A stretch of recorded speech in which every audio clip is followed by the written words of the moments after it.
How to Win Friends and Influence People by Dale Carnegie. Read by Andrew McMillan.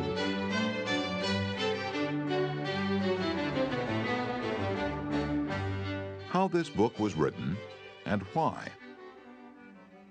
During the first 35 years of the 20th century, the publishing houses of America printed more than 1/5 million different books. Most of them were deadly dull, and many were financial failures. Many, did I say? The president of one of the largest publishing houses in the world confessed to me that his company, after 75 years of publishing experience, still lost money on 7 out of every 8 books it published. Why then did I have the temerity to write another book? And after I had written it, why should you bother to read it? Fair questions both, and I'll try to answer them. I have, since 1912, been conducting educational courses for business and professional men and women in New York. At first, I conducted courses in public speaking only, courses designed to train adults by actual experience to think on their feet and express their ideas with more clarity, more effectiveness, and more poise, both in business interviews and before groups. But gradually, as the seasons passed, I realized that as sorely as these adults needed training in effective speaking, they needed still more training in the fine art of getting along with people in everyday business and social contacts. I also gradually realized that I was sorely in need of such training myself. As I look back across the years, I'm appalled at my own frequent lack of finesse and understanding. How I wish a book such as this had been placed in my hands 20 years ago. What a priceless boon it would have been. Dealing with people is probably the biggest problem you face, especially if you're in business. Yes, and that is also true if you are a housewife, architect, or engineer. Research done a few years ago under the auspices of the Carnegie Foundation for the Advancement of Teaching uncovered a most important and significant fact, a fact later confirmed by additional studies made at the Carnegie Institute of Technology. These investigations revealed that even in such technical lines as engineering, about 15% of one's financial success is due to one's technical knowledge, and about 85% is due to skill in human engineering, to personality, and the ability to lead people. For many years, I conducted courses each season at the Engineers Club of Philadelphia, and also courses for the New York chapter of the American Institute of Electrical Engineers. A total of probably more than 1,500 engineers have passed through my classes. They came to me because they had finally realized, after years of observation and experience, that the highest paid personnel in engineering are frequently not those who know the most about engineering. One can, for example, hire mere technical ability in engineering, accountancy, architecture, or any other profession at nominal salaries. But the person who has technical knowledge plus the ability to express ideas, to assume leadership, and to arouse enthusiasm among people, that person is headed for higher earning power. In the heyday of his activity, John D. Rockefeller said that the ability to deal with people is as purchasable a commodity as sugar or coffee. And I will pay more for that ability, said John D., than for any other under the sun. Wouldn't you suppose that every college in the land would conduct courses to develop the highest-priced ability under the sun? But if there is just one practical, common-sense course of that kind given for adults in even one college in the land, it has escaped my attention up to the present writing. The University of Chicago and the United YMCA schools conducted a survey to determine what adults want to study. That survey cost $25,000 and took 2 years. The last part of the survey was made in Meriden, Connecticut. It had been chosen as a typical American town. Every adult in Meriden was interviewed and requested to answer 156 questions. Questions such as, what is your business or profession? Your education? How do you spend your spare time? What is your income? Your hobbies, your ambitions, your problems? What subjects are you most interested in studying? And so on. That survey revealed that health is the prime interest of adults, and that their second interest is people. How to understand and get along with people, how to make people like you, and how to win others to your way of thinking. So the committee conducting this survey resolved to conduct such a course for adults in Meriden. They searched diligently for a practical textbook on the subject and found not one. Finally, they approached one of the world's outstanding authorities on adult education and asked him if he knew of any book that met the needs of this group. "No," he replied. "I know what those adults want, but the book they need has never been written." I knew from experience that this statement was true, for I myself had been searching for years to discover a practical working handbook on human relations. Since no such book existed, I have tried to write one for use in my own courses. And here it is. I hope you like it. In preparation for this book, I read everything that I could find on the subject. Everything from newspaper columns, magazine articles, records of the family courts, the writings of the old philosophers, and the new psychologists. In addition, I hired a trained researcher to spend 1.5 years in various libraries reading everything I had missed, plowing through erudite tomes on psychology, poring over hundreds of magazine articles, searching through countless biographies, trying to ascertain how the great leaders of all ages had dealt with people. We read their biographies. We read the life stories of all great leaders from Julius Caesar to Thomas Edison. I recall that we read over 100 biographies of Theodore Roosevelt alone. We were determined to spare no time, no expense, to discover every practical idea that anyone had ever used throughout the ages for winning friends and influencing people. I personally interviewed scores of successful people, some of them world famous, inventors like Marconi and Edison, political leaders like Franklin D. Roosevelt and James Farley, business leaders like Owen D. Young, movie stars like Clark Gable and Mary Pickford, and explorers like Martin Johnson, and tried to discover the techniques they used in human relations. From all this material, I prepared a short talk. I called it How to Win Friends and Influence People. I say short, it was short in the beginning, but it soon expanded to a lecture that consumed 1 hour and 30 minutes. For years, I gave this talk each season to the adults in the Carnegie Institute courses in New York. I gave the talk and urged the listeners to go out and test it in their business and social contacts and then come back to class and speak about their experiences and the results they had achieved. What an interesting assignment. These men and women, hungry for self-improvement, were fascinated by the idea of working in a new kind of laboratory, the first and only laboratory of human relationships for adults that had ever existed. This book wasn't written in the usual sense of the word. It grew as a child grows. It grew and developed out of that laboratory, out of the experiences of thousands of adults. Years ago, we started with a set of rules printed on a card no larger than a postcard. The next season, we printed a larger card, then a leaflet, then a series of booklets, each one expanding in size and scope. After 15 years of experiment and research came this book. The rules we have set down here are not mere theories or guesswork. They work like magic. Incredible as it sounds, I have seen the application of these principles literally revolutionize the lives of many people. To illustrate, a man with 314 employees joined one of these courses.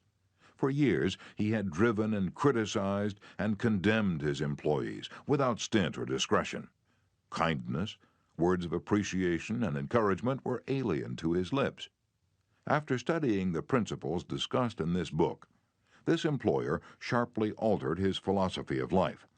His organization is now inspired with a new loyalty, a new enthusiasm, a new spirit of teamwork. 314 enemies have been turned into 314 friends. As he proudly said in a speech before the class, "When I used to walk through my establishment, no one greeted me. My employees actually looked the other way when they saw me approaching. But now, they are all my friends, and even the janitor calls me by my first name." This employer gained more profit, more leisure, and what is infinitely more important, he found far more happiness in his business and in his home. Countless numbers of salespeople have sharply increased their sales by the use of these principles. Many have opened up new accounts, accounts that they had formerly solicited in vain. Executives have been given increased authority, increased pay. One executive reported a large increase in salary because he applied these truths. Another, an executive in the Philadelphia Gas Works Company, was slated for demotion when he was 65 because of his belligerence, because of his inability to lead people skillfully. This training not only saved him from the demotion, but brought him a promotion with increased pay. On innumerable occasions, spouses attending the banquet given at the end of the course have told me that their homes have been much happier since their husbands or wives started this training. People are frequently astonished at the new results they achieve. It all seems like magic. In some cases, in their enthusiasm, they have telephoned me at my home on Sundays because they couldn't wait 48 hours to report their achievements at the regular session of the course. One man was so stirred by a talk on these principles that he sat far into the night discussing them with other members of the class.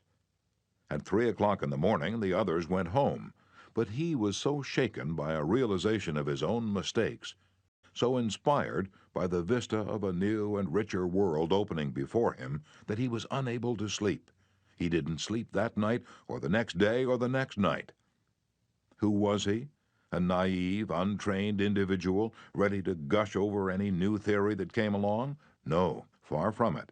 He was a sophisticated, blasé dealer in art, very much the man about town, who spoke 3 languages fluently and was a graduate of 2 European universities.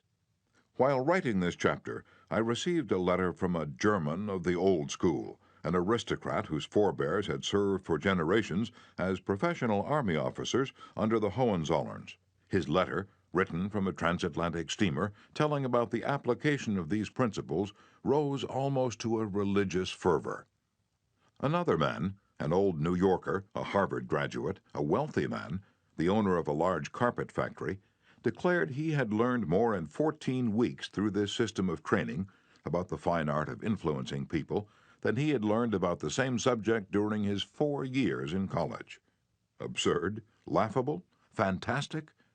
Of course, you are privileged to dismiss this statement with whatever adjective you wish. I am merely reporting, without comment, a declaration made by a conservative and eminently successful Harvard graduate in a public address to approximately 600 people at the Yale Club in New York on the evening of Thursday, February 23, 1933. Compared to what we ought to be, said the famous Professor William James of Harvard, compared to what we ought to be, we are only half awake. We are making use of only a small part of our physical and mental resources. Stating the thing broadly, the human individual thus lives far within his limits. He possesses powers of various sorts which he habitually fails to use. Those powers which you habitually fail to use. The sole purpose of this book is to help you discover, develop, and profit by those dormant and unused assets. Education, said Dr. John G. Hibben, former president of Princeton University, is the ability to meet life's situations. If by the time you have finished listening to the first 3 chapters of this book, if you aren't then a little better equipped to meet life's situations, then I shall consider this book to be a total failure so far as you are concerned. For the great aim of education, said Herbert Spencer, is not knowledge, but action. And this is an action book. How to Win Friends and Influence People by Dale Carnegie. Part 1. Fundamental Techniques in Handling People. Chapter 1. If you want to gather honey, don't kick over the beehive. On May 7, 1931, the most sensational manhunt New York City had ever known had come to its climax. After weeks of search, Two-Gun Crowley, the killer, the gunman who didn't smoke or drink, was at bay, trapped in his sweetheart's apartment on West End Avenue. 150 policemen and detectives laid siege to his top-floor hideaway. They chopped holes in the roof. They tried to smoke out Crowley, the cop killer, with tear gas. Then they mounted their machine guns on surrounding buildings, and for more than an hour, one of New York's fine residential areas reverberated with the crack of pistol fire and the rat-tat-tat of machine guns. Crowley, crouching behind an overstuffed chair, fired incessantly at the police. 10,000 excited people watched the battle. Nothing like it had ever been seen before on the sidewalks of New York. When Crowley was captured, Police Commissioner E.P. Mulrooney declared that the two-gun desperado was one of the most dangerous criminals ever encountered in the history of New York. "He will kill," said the commissioner, "at the drop of a feather." But how did two-gun Crowley regard himself? We know because while the police were firing into his apartment, he wrote a letter addressed "To whom it may concern," and as he wrote, the blood flowing from his wounds left a crimson trail on the paper. In this letter, Crowley said, "Under my coat is a weary heart, but a kind one, one that would do nobody any harm."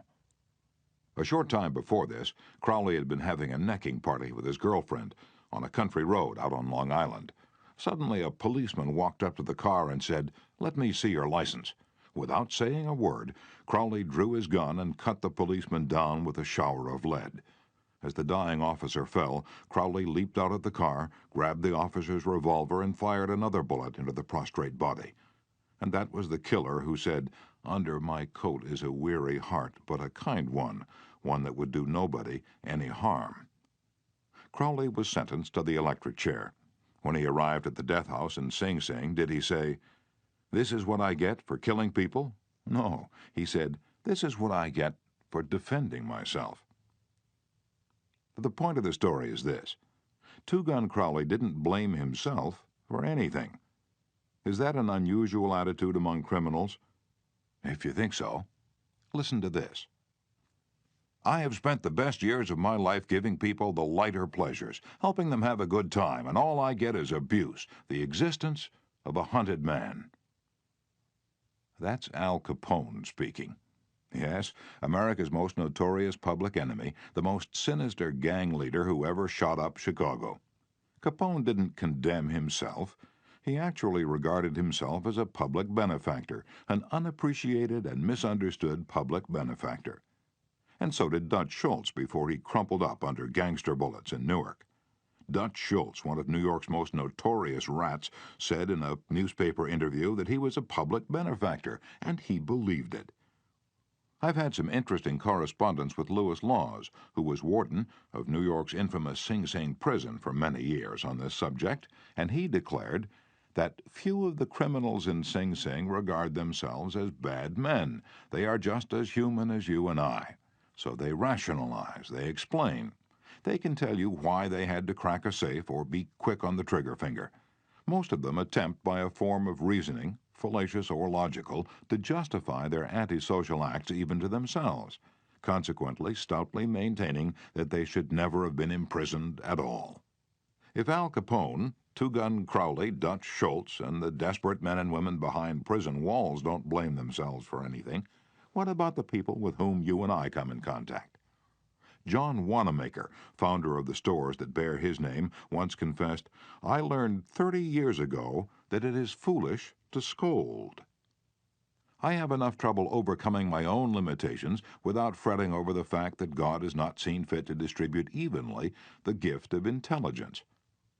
Wanamaker learned this lesson early, but I personally had to blunder through this old world for a third of a century before it even began to dawn upon me that 99 times out of 100, people don't criticize themselves for anything, no matter how wrong it may be. Criticism is futile because it puts a person on the defensive and usually makes him strive to justify himself. Criticism is dangerous because it wounds a person's precious pride, hurts his sense of importance, and arouses resentment. B.F. Skinner, the world-famous psychologist, proved through his experiments that an animal rewarded for good behavior will learn much more rapidly and retain what it learns far more effectively than an animal punished for bad behavior. Later studies have shown that the same applies to humans. By criticizing, we do not make lasting changes and often incur resentment. Hans Selye, another great psychologist, said, As much as we thirst for approval, we dread condemnation. The resentment that criticism engenders can demoralize employees, family members, and friends, and still not correct the situation that has been condemned. George B. Johnston of Enid, Oklahoma, is the safety coordinator for an engineering company. One of his responsibilities is to see that employees wear their hard hats whenever they are on a job in the field. He reported that whenever he came across workers who were not wearing hard hats, he would tell them with a lot of authority of the regulation and that they must comply. As a result, he would get sullen acceptance, and often after he left, the workers would remove the hats. He decided to try a different approach. The next time he found some of the workers not wearing their hard hat, he asked if the hats were uncomfortable or didn't fit properly. Then he reminded the men in a pleasant tone of voice that the hat was designed to protect them from injury, and suggested that it always be worn on the job. The result was increased compliance with the regulation with no resentment or emotional upset. You will find examples of the futility of criticism bristling on 1,000 pages of history. Take, for example, the famous quarrel between Theodore Roosevelt and President Taft. A quarrel that split the Republican Party, put Woodrow Wilson in the White House, and wrote bold, luminous lines across the First World War and altered the flow of history. Now let's review the facts quickly. When Theodore Roosevelt stepped out of the White House in 1908, he supported Taft, who was elected president. Then Theodore Roosevelt went off to Africa to shoot lions. When he returned, he exploded. He denounced Taft for his conservatism, tried to secure the nomination for a third term himself, formed the Bull Moose Party, and all but demolished the GOP.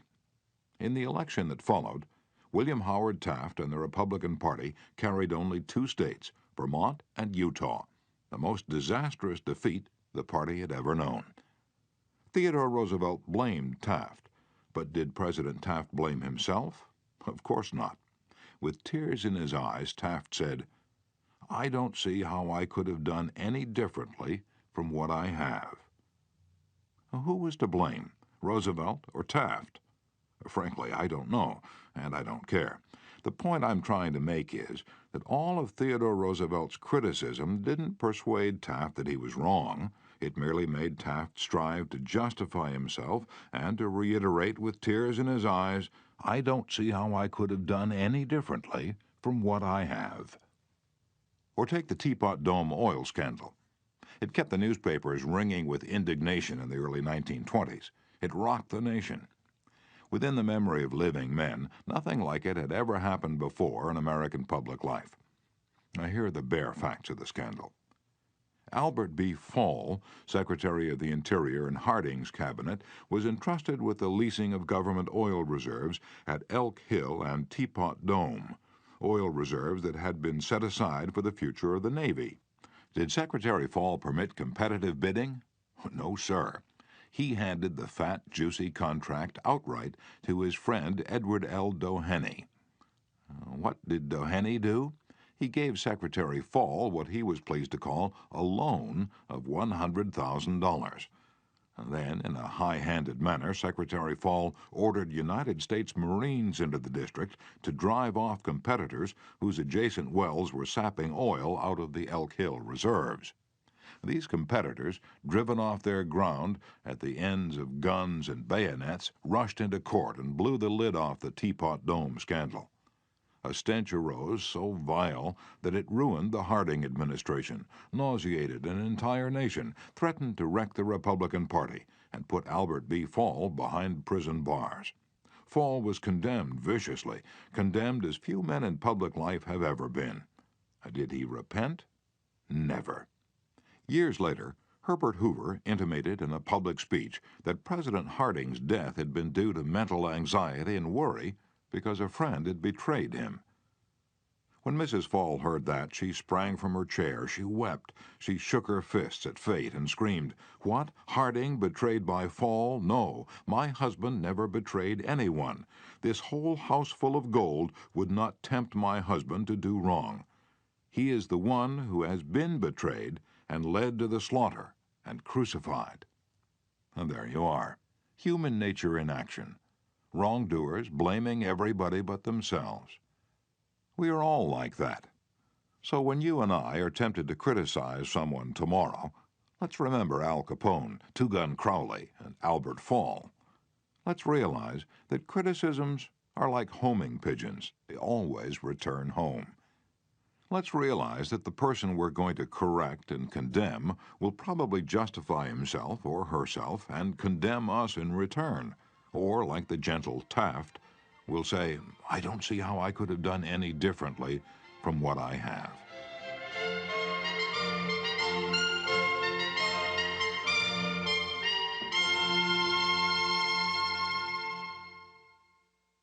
On the morning of April 15th, 1865, Abraham Lincoln lay dying in a hall bedroom of a cheap lodging house directly across the street from Ford's Theater, where John Wilkes Booth had shot him. Lincoln's long body lay stretched diagonally across a sagging bed that was too short for him. A cheap reproduction of Rosa Bonheur's famous painting, The Horse Fair, hung above the bed, and a dismal gas jet flickered yellow light. As Lincoln lay dying, Secretary of War Stanton said, "There lies the most perfect ruler of men that the world has ever seen." What was the secret of Lincoln's success in dealing with people? I studied the life of Abraham Lincoln for 10 years and devoted all of 3 years to writing and rewriting a book entitled Lincoln the Unknown. I believe I have made as detailed and exhaustive a study of Lincoln's personality and home life as it is possible for any being to make. I made a special study of Lincoln's method of dealing with people. Did he indulge in criticism? Oh, yes. As a young man in the Pigeon Creek Valley of Indiana, he not only criticized, but he wrote letters and poems ridiculing people and dropped these letters on the country roads where they were sure to be found. One of these letters aroused resentments that burned for a lifetime. Even after Lincoln had become a practicing lawyer in Springfield, Illinois, he attacked his opponents openly in letters published in the newspapers. But he did this just once too often. In the autumn of 1842, he ridiculed a vain, pugnacious politician by the name of James Shields. Lincoln lampooned him through an anonymous letter published in the Springfield Journal. The town roared with laughter. Shields, sensitive and proud, boiled with indignation. He found out who wrote the letter, leapt on his horse, started after Lincoln, and challenged him to fight a duel. Lincoln didn't want to fight. He was opposed to dueling, but he couldn't get out of it and save his honor. He was given the choice of weapons. Since he had very long arms, he chose cavalry broadswords and took lessons in sword fighting from a West Point graduate. And on the appointed day, he and Shields met on a sandbar in the Mississippi River, prepared to fight to the death. But at the last minute, their seconds interrupted and stopped the duel. And that was the most lurid personal incident in Lincoln's life. It taught him an invaluable lesson in the art of dealing with people. Never again did he write an insulting letter. Never again did he ridicule anyone. And from that time on, he almost never criticized anybody for anything. Time after time during the Civil War, Lincoln put a new general at the head of the Army of the Potomac, and each one in turn, McClellan, Pope, Burnside, Hooker, Meade, blundered tragically and drove Lincoln to pacing the floor in despair. Half the nation savagely condemned these incompetent generals, but Lincoln, with malice toward none and charity for all, held his peace. One of his favorite quotations was, "Judge not, that ye be not judged." And when Mrs. Lincoln and others spoke harshly of the Southern people, Lincoln replied, "Don't criticize them. They are just what we would be under similar circumstances." Yet if any man ever had occasion to criticize, surely it was Lincoln. Let's take just one illustration. The Battle of Gettysburg was fought during the first 3 days of July, 1863. During the night of July 4th, Lee began to retreat southward while storm clouds deluged the country with rain. When Lee reached the Potomac with his defeated army, he found a swollen, impassable river in front of him and a victorious Union army behind him. Lee was in a trap. He couldn't escape. Lincoln saw that. Here was a golden, heaven-sent opportunity, the opportunity to capture Lee's army and end the war immediately. So, with a surge of high hope, Lincoln ordered Meade not to call a council of war, but to attack Lee immediately. Lincoln telegraphed his orders and then sent a special messenger to Meade demanding immediate action. And what did General Meade do? He did the very opposite of what he was told to do. He called a council of war in direct violation of Lincoln's orders. He hesitated. He procrastinated. He telegraphed all manner of excuses. He refused point blank to attack Lee. Finally, the waters receded and Lee escaped over the Potomac with his forces. Lincoln was furious. "What does this mean?" Lincoln cried to his son Robert. "Great God, what does this mean? We had them within our grasp, and had only to stretch forth our hands, and they were ours. Yet nothing that I could say or do could make the army move. Under the circumstances, almost any general could have defeated Lee. If I had gone up there, I could have whipped him myself." In bitter disappointment, Lincoln sat down and wrote Meade this letter. And remember, at this period of his life, Lincoln was extremely conservative and restrained in his phraseology, so this letter, coming from Lincoln in 1863, was tantamount to the severest rebuke. My dear General, I do not believe you appreciate the magnitude of the misfortune involved in Lee's escape. He was within our easy grasp, and to have closed upon him would, in connection with our other late successes, have ended the war. As it is, the war will be prolonged indefinitely. If you could not safely attack Lee last Monday, how can you possibly do so south of the river, when you can take with you very few, no more than 2/3 of the force you then had in hand? It would be unreasonable to expect, and I do not expect, that you can now effect much. Your golden opportunity is gone, and I am distressed immeasurably because of it. What do you suppose Meade did when he read the letter? Meade never saw that letter. Lincoln never mailed it. It was found among his papers after his death. My guess is, and this is only a guess, that after writing that letter, Lincoln looked out of the window and said to himself, "Just a minute. Maybe I ought not to be so hasty. It is easy enough for me to sit here in the quiet of the White House and order Meade to attack. But if I had been up at Gettysburg, and if I had seen as much blood as Meade had seen during the last week, and if my ears had been pierced with the screams and the shrieks of the wounded and dying, maybe I wouldn't have been so anxious to attack either.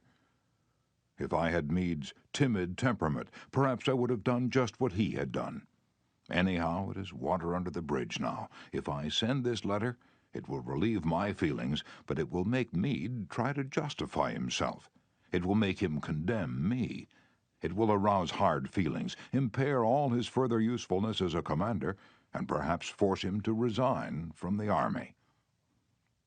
So, as I've already said, Lincoln put the letter aside, for he'd learned by bitter experience that sharp criticisms and rebukes almost invariably end in futility. Theodore Roosevelt said that when he, as president, was confronted with a perplexing problem, he used to lean back and look up at a large painting of Lincoln, which hung above his desk in the White House, and ask himself, "What would Lincoln do if he were in my shoes? How would he solve this problem?" The next time we're tempted to admonish somebody, let's pull a $5 bill out of our pocket, look at Lincoln's picture on the bill, and ask, how would Lincoln handle this problem if he had it? Mark Twain lost his temper occasionally and wrote letters that turned the paper brown. For example, he once wrote to a man who'd aroused his ire, "The thing for you is a burial permit. You have only to speak and I will see that you get it." On another occasion, he wrote to an editor about a proofreader's attempts to improve my spelling and punctuation. He ordered, "Set the matter according to my copy hereafter and see that the proofreader retains his suggestions in the mush of his decayed brain." The writing of these stinging letters made Mark Twain feel better. They allowed him to blow off steam, and the letters didn't do any real harm because Mark's wife secretly lifted them out of the mail, and they were never sent. Do you know someone you'd like to change and regulate and improve? Good, that's fine. I'm all in favor of it. But why not begin on yourself? From a purely selfish standpoint, that's a lot more profitable than trying to improve others. Yes, and a lot less dangerous. Don't complain about the snow on your neighbor's roof, said Confucius, when your own doorstep is unclean. When I was still young and trying hard to impress people, I wrote a foolish letter to Richard Harding Davis, an author who once loomed large on the literary horizon of America. I was preparing a magazine article about authors. I asked Davis to tell me about his method of work. A few weeks earlier, I'd received a letter from someone with this notation at the bottom: dictated but not read. I was quite impressed. I felt that the writer must be very big and busy and important. I wasn't the slightest bit busy, but I was eager to make an impression on Richard Harding Davis, so I ended my short note with the words, dictated but not read. He never troubled to answer the letter. He simply returned it to me with this scribbled across the bottom: your bad manners are exceeded only by your bad manners. True, I had blundered, and perhaps I deserved this rebuke, but being human, I resented it. I resented it so sharply that when I read of the death of Richard Harding Davis 10 years later, the one thought that still persisted in my mind, I'm ashamed to admit, was the hurt that he had given me. If you and I want to stir up a resentment tomorrow that may rankle across the decades and endure until death, just let us indulge in a little stinging criticism, no matter how certain we are that it is justified. When dealing with people, let us remember, we are not dealing with creatures of logic. We are dealing with creatures of emotion, creatures bristling with prejudices and motivated by pride and vanity. Bitter criticism caused the sensitive Thomas Hardy, one of the finest novelists ever to enrich English literature, to give up forever the writing of fiction. Criticism drove Thomas Chatterton, the English poet, to suicide. Benjamin Franklin, tactless in his youth, became so diplomatic, so adroit at handling people, that he was made American ambassador to France. The secret of his success? I will speak ill of no man, he said, and speak all the good I know of everybody. Any fool can criticize, condemn, and complain, and most fools do. But it takes character and self-control to be understanding and forgiving. A great man shows his greatness, said Carlyle, by the way he treats little men. Bob Hoover, a famous test pilot and frequent performer at air shows, was returning to his home in Los Angeles from an air show in San Diego. As described in the magazine Flight Operations, at 300 feet in the air, both engines suddenly stopped. By deft maneuvering, he managed to land the plane, but it was badly damaged, although nobody was hurt. Hoover's first act after the emergency landing was to inspect the airplane's fuel. Just as he suspected, the World War II propeller plane he'd been flying had been fueled with jet fuel rather than gasoline. Upon returning to the airport, he asked to see the mechanic who had serviced his airplane. The young man was sick with the agony of his mistake. Tears streamed down his face as Hoover approached. He had just caused the loss of a very expensive plane and could have caused the loss of 3 lives as well. You can imagine Hoover's anger. One could anticipate a tongue-lashing that this proud and precise pilot would unleash for that carelessness. But Hoover didn't scold the mechanic. He didn't even criticize him. Instead, he put his big arm around the man's shoulder and said, "To show you I'm sure that you'll never do this again, I want you to service my F-51 tomorrow."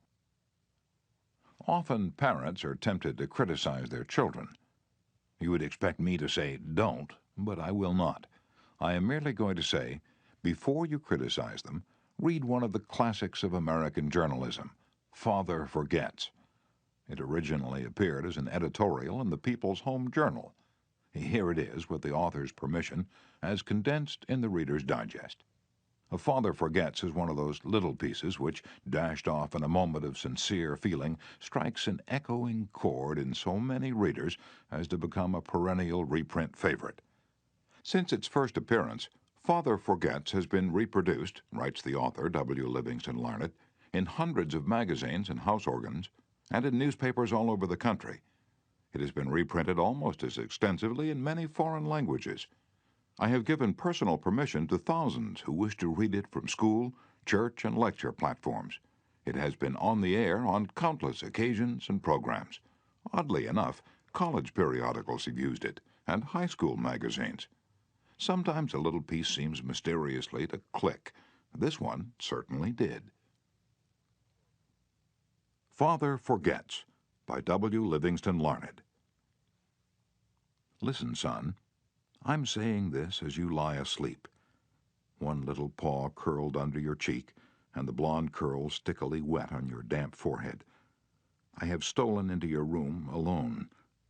Just a few minutes ago, as I sat reading my paper in the library, a stifling wave of remorse swept over me. Guiltily, I came to your bedside. These are the things I was thinking, son. I had been cross to you. I scolded you as you were dressing for school because you gave your face merely a dab with a towel. I took you to task for not cleaning your shoes. I called out angrily when you threw some of your things on the floor. At breakfast I found fault, too. You spilled things. You gulped down your food. You put your elbows on the table. You spread butter too thick on your bread. And as you started off to play and I made for my train, you turned and waved a hand and called, "Goodbye, Daddy."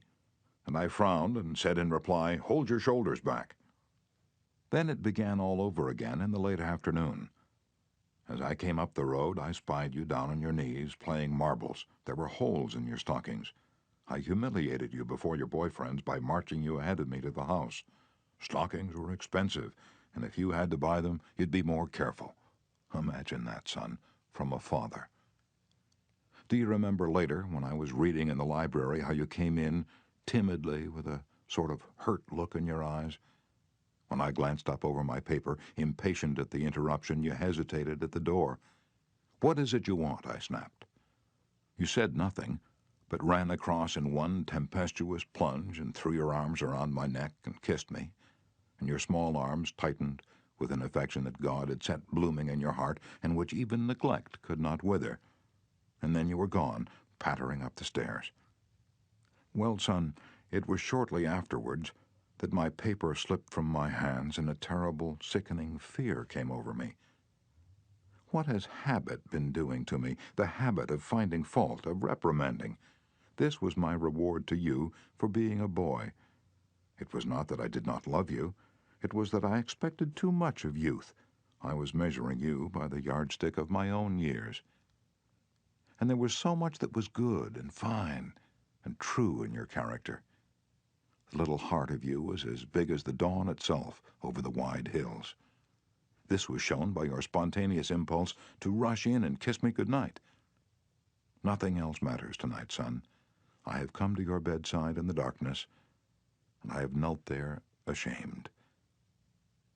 It is a feeble atonement. I know you would not understand these things if I told them to you during your waking hours, but tomorrow I will be a real daddy. I will chum with you, and suffer when you suffer, and laugh when you laugh. I will bite my tongue when impatient words come. I will keep saying, as if it were a ritual, "He is nothing but a boy, a little boy."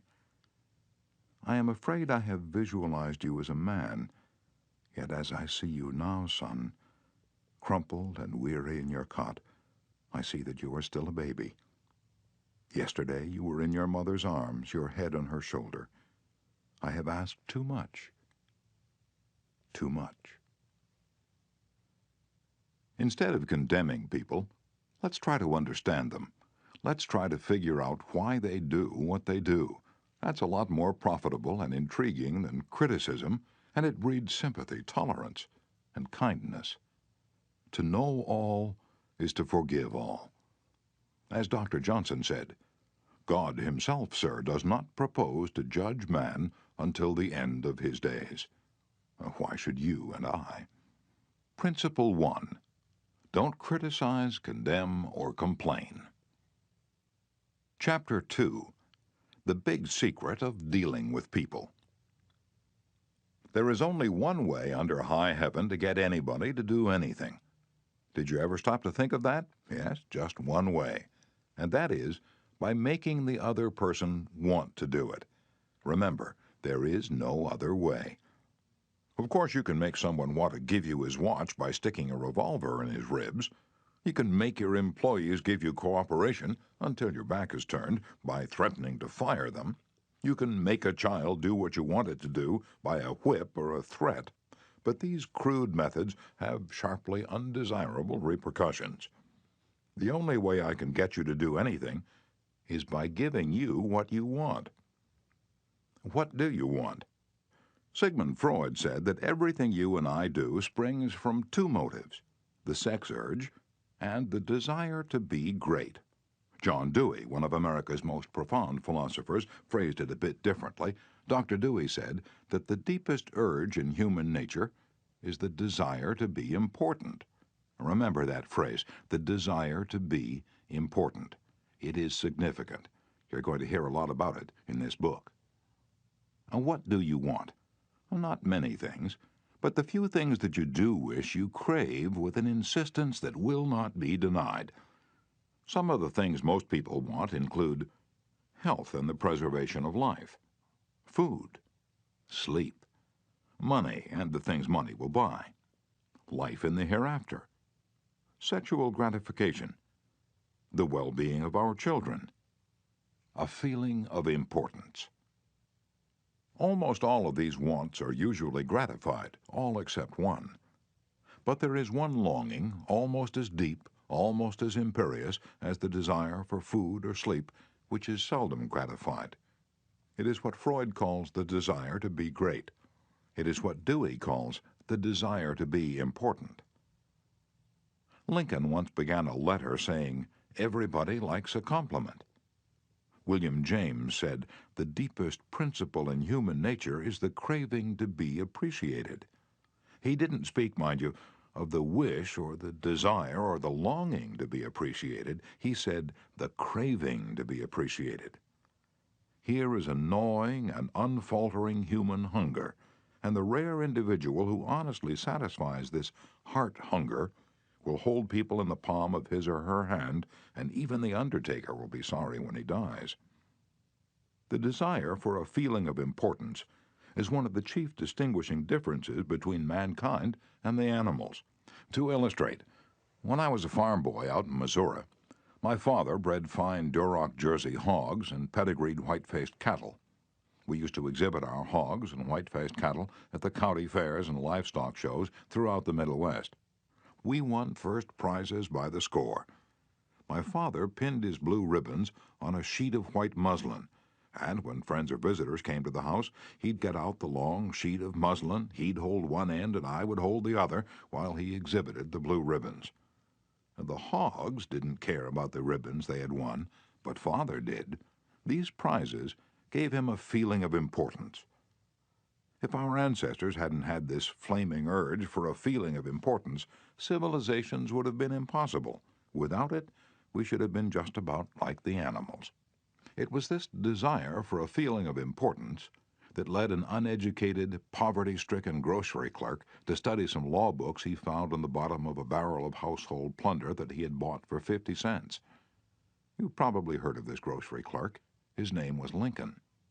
It was this desire for a feeling of importance that inspired Dickens to write his immortal novels. This desire inspired Sir Christopher Wren to design his symphonies in stone. This desire made Rockefeller amass millions that he never spent. And this same desire made the richest family in your town build a house far too large for its requirements. This desire makes you want to wear the latest styles, drive the latest cars, and talk about your brilliant children. It is this desire that lures many boys and girls into joining gangs and engaging in criminal activities. The average young criminal, according to E.P. Mulrooney, one-time police commissioner of New York, is filled with ego, and his first request after arrest is for those lurid newspapers that make him out a hero. The disagreeable prospect of serving time seems remote so long as he can gloat over his likeness sharing space with pictures of sports figures, movie and TV stars, and politicians. If you tell me how you get your feeling of importance, I'll tell you what you are. That determines your character. This is the most significant thing about you. For example, John D. Rockefeller got his feeling of importance by giving money to erect a modern hospital in Peking, China, to care for millions of poor people whom he had never seen and never would see. Dillinger, on the other hand, got his feeling of importance by being a bandit, a bank robber, and a killer. When the FBI agents were hunting him, he dashed into a farmhouse up in Minnesota and said, "I'm Dillinger." He was proud of the fact that he was public enemy number one. "I'm not going to hurt you, but I'm Dillinger," he said.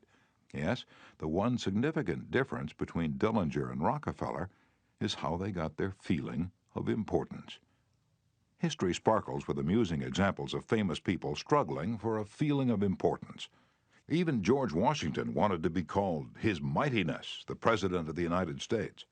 And Columbus pleaded for the title Admiral of the Ocean and Viceroy of India. Catherine the Great refused to open letters that were not addressed to Her Imperial Majesty. And Mrs. Lincoln, in the White House, turned upon Mrs. Grant like a tigress and shouted, "How dare you be seated in my presence until I invite you?" Our millionaires helped finance Admiral Byrd's expedition to the Antarctic in 1928 with the understanding that ranges of icy mountains would be named after them. And Victor Hugo aspired to have nothing less than the city of Paris renamed in his honor. Even Shakespeare, mightiest of the mighty, tried to add luster to his name by procuring a coat of arms for his family.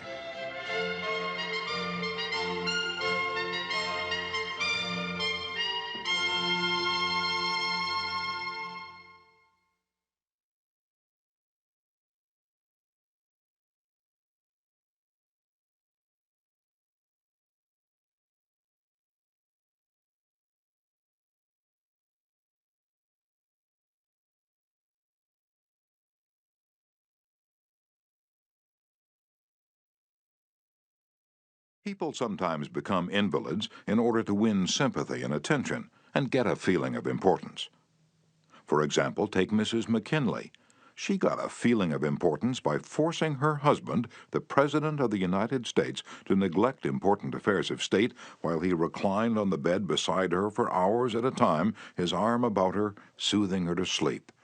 She fed her gnawing desire for attention by insisting that he remain with her while she was having her teeth fixed, and once created a stormy scene when he had to leave her alone with the dentist while he kept an appointment with John Hay, his Secretary of State. The writer, Mary Roberts Reinhardt, once told me of a bright, vigorous young woman who became an invalid in order to get a feeling of importance. "One day," said Mrs. Reinhardt, "this woman had been obliged to face something, her age, perhaps. The lonely years were stretching ahead, and there was little left for her to anticipate. She took to her bed, and for 10 years her old mother traveled to the 3rd floor and back carrying trays, nursing her. Then one day the old mother, weary with service, lay down and died. For some weeks the invalid languished. Then she got up, put on her clothing, and resumed living again."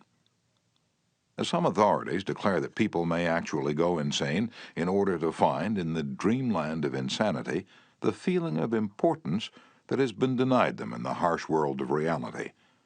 There are more patients suffering from mental diseases in the United States than from all other diseases combined. What is the cause of insanity? Nobody can answer such a sweeping question, but we know that certain diseases, such as syphilis, break down and destroy the brain cells and result in insanity. In fact, about 1/2 of all mental diseases can be attributed to such physical causes as brain lesions, alcohol, toxins, and injuries. But the other half, and this is the appalling part of the story, the other half of the people who go insane apparently have nothing organically wrong with their brain cells. In post-mortem examinations, when their brain tissues are studied under the highest-powered microscopes, these tissues are found to be apparently just as healthy as yours and mine. Why do these people go insane? I put that question to the head physician at one of our most important psychiatric hospitals. This doctor, who's received the highest honors and the most coveted awards for his knowledge of this subject, told me frankly that he didn't know why people went insane. Nobody knows for sure. But he did say, many people who go insane find in insanity a feeling of importance that they were unable to achieve in the world of reality. And then he told me this story. I have a patient right now whose marriage proved to be a tragedy. She wanted love, sexual gratification, children, social prestige, but life blasted all her hopes. Her husband didn't love her. He refused even to eat with her and forced her to serve his meals in his room upstairs. She had no children, no social standing. She went insane, and in her imagination she divorced her husband and resumed her maiden name. She now believes she had married into English aristocracy, and she insists on being called Lady Smith. And as for children, she imagines that she has a new child every night. Each time I call on her, she says, "Doctor, I had a baby last night." Life once wrecked all her dream ships on the sharp rocks of reality. But in the sunny fantasy isles of insanity, all her barkentines race into port with canvas billowing and winds singing through the masts. Tragic? Oh, I don't know. Her physician said to me, "If I could stretch out my hand and restore her sanity, I wouldn't do it. She's much happier as she is." If some people are so hungry for a feeling of importance that they actually go insane to get it, imagine what miracle you and I can achieve by giving people honest appreciation this side of insanity. One of the first people in American business to be paid a salary of over $1 million a year when there was no income tax and a person earning $50 a week was considered well off was Charles Schwab. He had been picked by Andrew Carnegie to become the first president of the newly formed United States Steel Company in 1921, when Schwab was only 38 years old. Schwab later left U.S. Steel to take over the then-troubled Bethlehem Steel Company, and he rebuilt it into one of the most profitable companies in America. Why did Andrew Carnegie pay $1 million a year, or more than $3,000 a day, to Charles Schwab? Why? Because Schwab was a genius? No. Because he knew more about the manufacture of steel than other people? Nonsense. Charles Schwab told me himself that he had many men working for him who knew more about the manufacture of steel than he did. Schwab says that he was paid this salary largely because of his ability to deal with people. I asked him how he did it.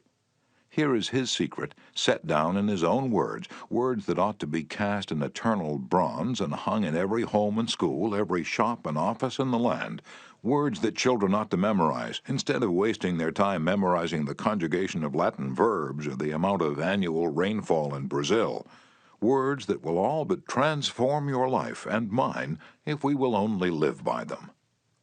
"I consider my ability to arouse enthusiasm among my people," said Schwab, "the greatest asset that I possess. And the way to develop the best that is in a person is by appreciation and encouragement. There is nothing else that so kills the ambition of a person as criticism from superiors. I never criticize anyone. I believe in giving a person incentive to work. So I'm anxious to praise, but loath to find fault. If I like anything, I am hearty in my approbation and lavish in my praise." And that is what Schwab did. But what do average people do? The exact opposite. If they don't like a thing, they bawl out their subordinates. If they do like it, they say nothing. As the old couplet says, "Once I did bad, and that I heard ever. Twice I did good, but that I heard never." In my wide association in life, meeting with many and great people in various parts of the world, Schwab declared, I have yet to find the person, however great or exalted his station, who did not do better work and put forth greater effort under a spirit of approval than he would ever do under a spirit of criticism. That, he said, frankly, was one of the outstanding reasons for the phenomenal success of Andrew Carnegie. Carnegie praised his associates publicly as well as privately. Carnegie wanted to praise his assistants, even on his tombstone. He wrote an epitaph for himself which read, "Here lies one who knew how to get around him men who were cleverer than himself." Sincere appreciation was one of the secrets of the first John D. Rockefeller's success in handling men. For example, when one of his partners, Edward T. Bedford, lost $1 million for the firm by a bad buy in South America, John D. might have criticized, but he knew Bedford had done his best and the incident was closed. So Rockefeller found something to praise. He congratulated Bedford because he'd been able to save 60% of the money he'd invested. "That's splendid," said Rockefeller. "We don't always do as well as that upstairs." I have among my clippings a story that I know never happened, but it illustrates a truth, so I'll repeat it. According to this silly story, a farm woman, at the end of a heavy day's work, set before her menfolks a heaping pile of hay. When they indignantly demanded whether she'd gone crazy, she replied, "Well, how did I know you'd notice? I've been cooking for you men for the last 20 years, and in all that time I ain't heard no word to let me know you wasn't just eating hay." And when a study was made a few years ago on runaway wives, what do you think was discovered to be the main reason wives ran away? It was lack of appreciation. And I'd bet that a similar study made of runaway husbands would come out the same way. We often take our spouses so much for granted that we never let them know we appreciate them. A member of one of our classes told of a request made by his wife. She and a group of other women in her church were involved in a self-improvement program. She asked her husband to help her by listing 6 things he believed she could do to become a better wife. He reported to the class, "I was surprised by such a request. Frankly, it would have been easy for me to list 6 things I would like to change about her. My heavens, she could have listed 1,000 things you'd like to change about me. But I didn't. I said to her, 'Let me think about it and give you an answer in the morning.' The next morning, I got up very early and called the florist and had them send 6 red roses to my wife with a note saying, 'I can't think of 6 things I would like to change about you. I love you the way you are.' When I arrived at home that evening, who do you think greeted me at the door? That's right, my wife. She was almost in tears. Needless to say, I was extremely glad I had not criticized her as she'd requested. The following Sunday at church, after she reported the results of her assignment, several women with whom she'd been studying came up to me and said that was the most considerate thing I've ever heard. It was then that I realized the power of appreciation. Florenz Ziegfeld, the most spectacular producer who ever dazzled Broadway, gained his reputation by his subtle ability to glorify the American girl. Time after time he took drab little creatures that no one ever looked at twice and transformed them on the stage into glamorous visions of mystery and seduction. And knowing the value of appreciation and confidence, he made women feel beautiful by the sheer power of his gallantry and consideration. He was practical. He raised the salary of chorus girls from $30 a week to as high as $175. And he was also chivalrous. On opening night at the Follies, he sent telegrams to the stars in the cast, and he deluged every chorus girl in the show with American Beauty roses. I once succumbed to the fad of fasting and went for 6 days and nights without eating. It wasn't difficult. I was less hungry at the end of the 6th day than I was at the end of the 2nd. Yet I know, as you know, people who would think they'd committed a crime if they let their families or employees go for 6 days without food, but they will let them go for 6 days and 6 weeks and sometimes 60 years without giving them the hearty appreciation that they crave almost as much as they crave food. When Alfred Lunt, one of the great actors of his time, played the leading role in Reunion in Vienna, he said, "There is nothing I need so much as nourishment for my self-esteem." We nourish the bodies of our children and friends and employees, but how seldom do we nourish their self-esteem? We provide them with roast beef and potatoes to build energy, but we neglect to give them kind words of appreciation that would sing in their memories for years, like the music of the morning stars. Paul Harvey, in one of his radio broadcasts, The Rest of the Story, told how showing sincere appreciation can change a person's life. He reported that years ago a teacher in Detroit asked Stevie Morris to help her find a mouse that was lost in the classroom. You see, she appreciated the fact that nature had given Stevie something no one else in the room had. Nature had given Stevie a remarkable pair of ears to compensate for his blind eyes. But this was really the first time Stevie had been shown appreciation for those talented ears. Now, years later, he says that this act of appreciation was the beginning of a new life. You see, from that time on, he developed his gift of hearing and went on to become, under the stage name of Stevie Wonder, one of the great pop singers and songwriters of the 70s. Some of you are saying right now, as you hear these words, "Oh, phooey, flattery, bear oil, I've tried that stuff. It doesn't work, not with intelligent people." Of course, flattery seldom works with discerning people. It is shallow, selfish, and insincere. It ought to fail, and it usually does. True, some people are so hungry, so thirsty for appreciation that they'll swallow anything, just as a starving man will eat grass and fishworms. Even Queen Victoria was susceptible to flattery. Prime Minister Benjamin Disraeli confessed that he put it on thick in dealing with the Queen. To use his exact words, he said, "Spread it on with a trowel." But Disraeli was one of the most polished, deft, and adroit men who ever ruled the far-flung British Empire. He was a genius in his line. What would work for him wouldn't necessarily work for you and me. In the long run, flattery will do you more harm than good. Flattery is counterfeit, and like counterfeit money, it will eventually get you into trouble if you pass it to someone else. The difference between appreciation and flattery, that's simple. One is sincere, the other is insincere. One comes from the heart out, the other from the teeth out. One is unselfish, the other selfish. One is universally admired, the other universally condemned. I recently saw a bust of Mexican hero General Alvaro Obregón in the Chapultepec Palace in Mexico City. Below the bust are carved these wise words from General Obregón's philosophy: "Don't be afraid of enemies who attack you. Be afraid of the friends who flatter you." No, I'm not suggesting flattery. Far from it. I'm talking about a new way of life. Now let me repeat. I am talking about a new way of life.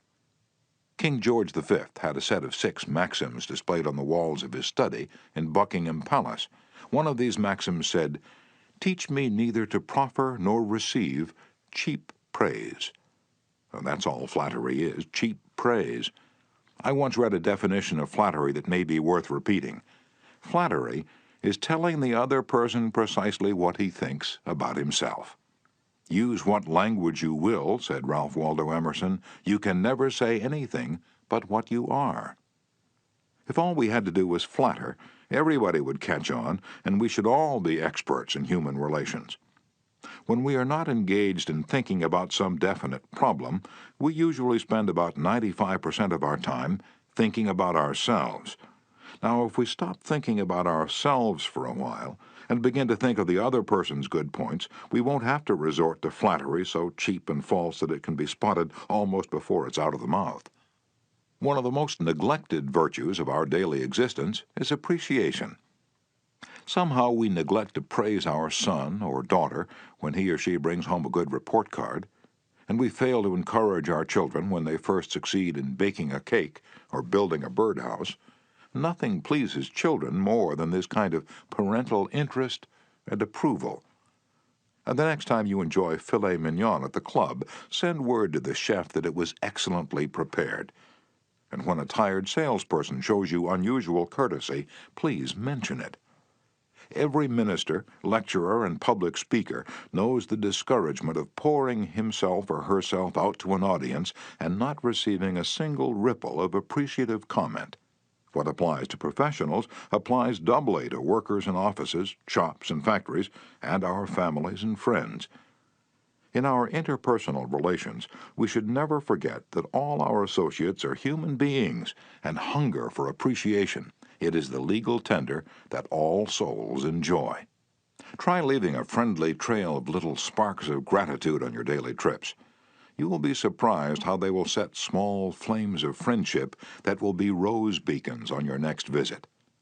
Pamela Dunham of New Fairfield, Connecticut, had among her responsibilities on her job the supervision of a janitor who was doing a very poor job. The other employees would jeer at him and litter the hallways to show him what a bad job he was doing. It was so bad, productive time was being lost in the shop. Without success, Pam tried various ways to motivate this person. She noticed that occasionally he did a particularly good piece of work. She made a point to praise him for it in front of the other people. Each day the job he did all around got better. Pretty soon he started doing all his work efficiently. Now he does an excellent job, and other people give him appreciation and recognition. Honest appreciation got results where criticism and ridicule failed. Hurting people not only does not change them, it is never called for. There's an old saying that I have cut out and pasted on my mirror where I cannot help but see it every day. I shall pass this way but once. Any good, therefore, that I can do, or any kindness that I can show to any human being, let me do it now. Let me not defer nor neglect it, for I shall not pass this way again. Emerson said, "Every man I meet is my superior in some way. In that I learn of him." If that was true of Emerson, isn't it likely to be 1,000 times more true of you and me? Let's cease thinking of our accomplishments, our wants. Let's try to figure out the other person's good points. Then forget flattery. Give honest, sincere appreciation. Be hearty in your approbation and lavish in your praise, and people will cherish your words and treasure them and repeat them over a lifetime. Repeat them years after you have forgotten them. Principle 2. Give honest, sincere appreciation. Chapter 3. He who can do this has the whole world with him. He who cannot walks a lonely way. I often went fishing up in Maine during the summer.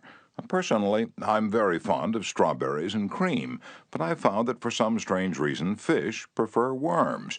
So when I went fishing, I didn't think about what I wanted. I thought about what they wanted. I didn't bait the hook with strawberries and cream. Rather, I dangled a worm or a grasshopper in front of the fish and said, "Wouldn't you like to have that?" Why not use the same common sense when fishing for people? That is what Lloyd George, Great Britain's Prime Minister during World War I, did. When someone asked him how he managed to stay in power after the other wartime leaders, Wilson, Orlando, and Clemenceau, had been forgotten, he replied that if his staying on top might be attributed to any one thing, it would be to his having learned that it was necessary to bait the hook to suit the fish. Why talk about what we want? That's childish, absurd. Of course you're interested in what you want. You are eternally interested in it, but no one else is. The rest of us are just like you. We are interested in what we want. So the only way on earth to influence other people is to talk about what they want and show them how to get it. Remember that tomorrow when you're trying to get somebody to do something. If, for example, you don't want your children to smoke, don't preach at them and don't talk about what you want, but show them that cigarettes may keep them from making the basketball team or winning the 100-yard dash. This is a good thing to remember, regardless of whether you're dealing with children or calves or chimpanzees. For example, one day Ralph Waldo Emerson and his son tried to get a calf into the barn. They made the common mistake of thinking only of what they wanted. Emerson pushed and his son pulled, but the calf was doing just what they were doing. He was thinking only of what he wanted, so he stiffened his legs and stubbornly refused to leave the pasture. The Irish housemaid saw their predicament. She couldn't write essays or books, but on this occasion at least she had more horse sense or calf sense than Emerson had. She thought of what the calf wanted. So she put her maternal finger in the calf's mouth and let the calf suck her finger as she gently led him into the barn. Every act you have ever performed since the day you were born was performed because you wanted something. What about the time you gave a large contribution to the Red Cross?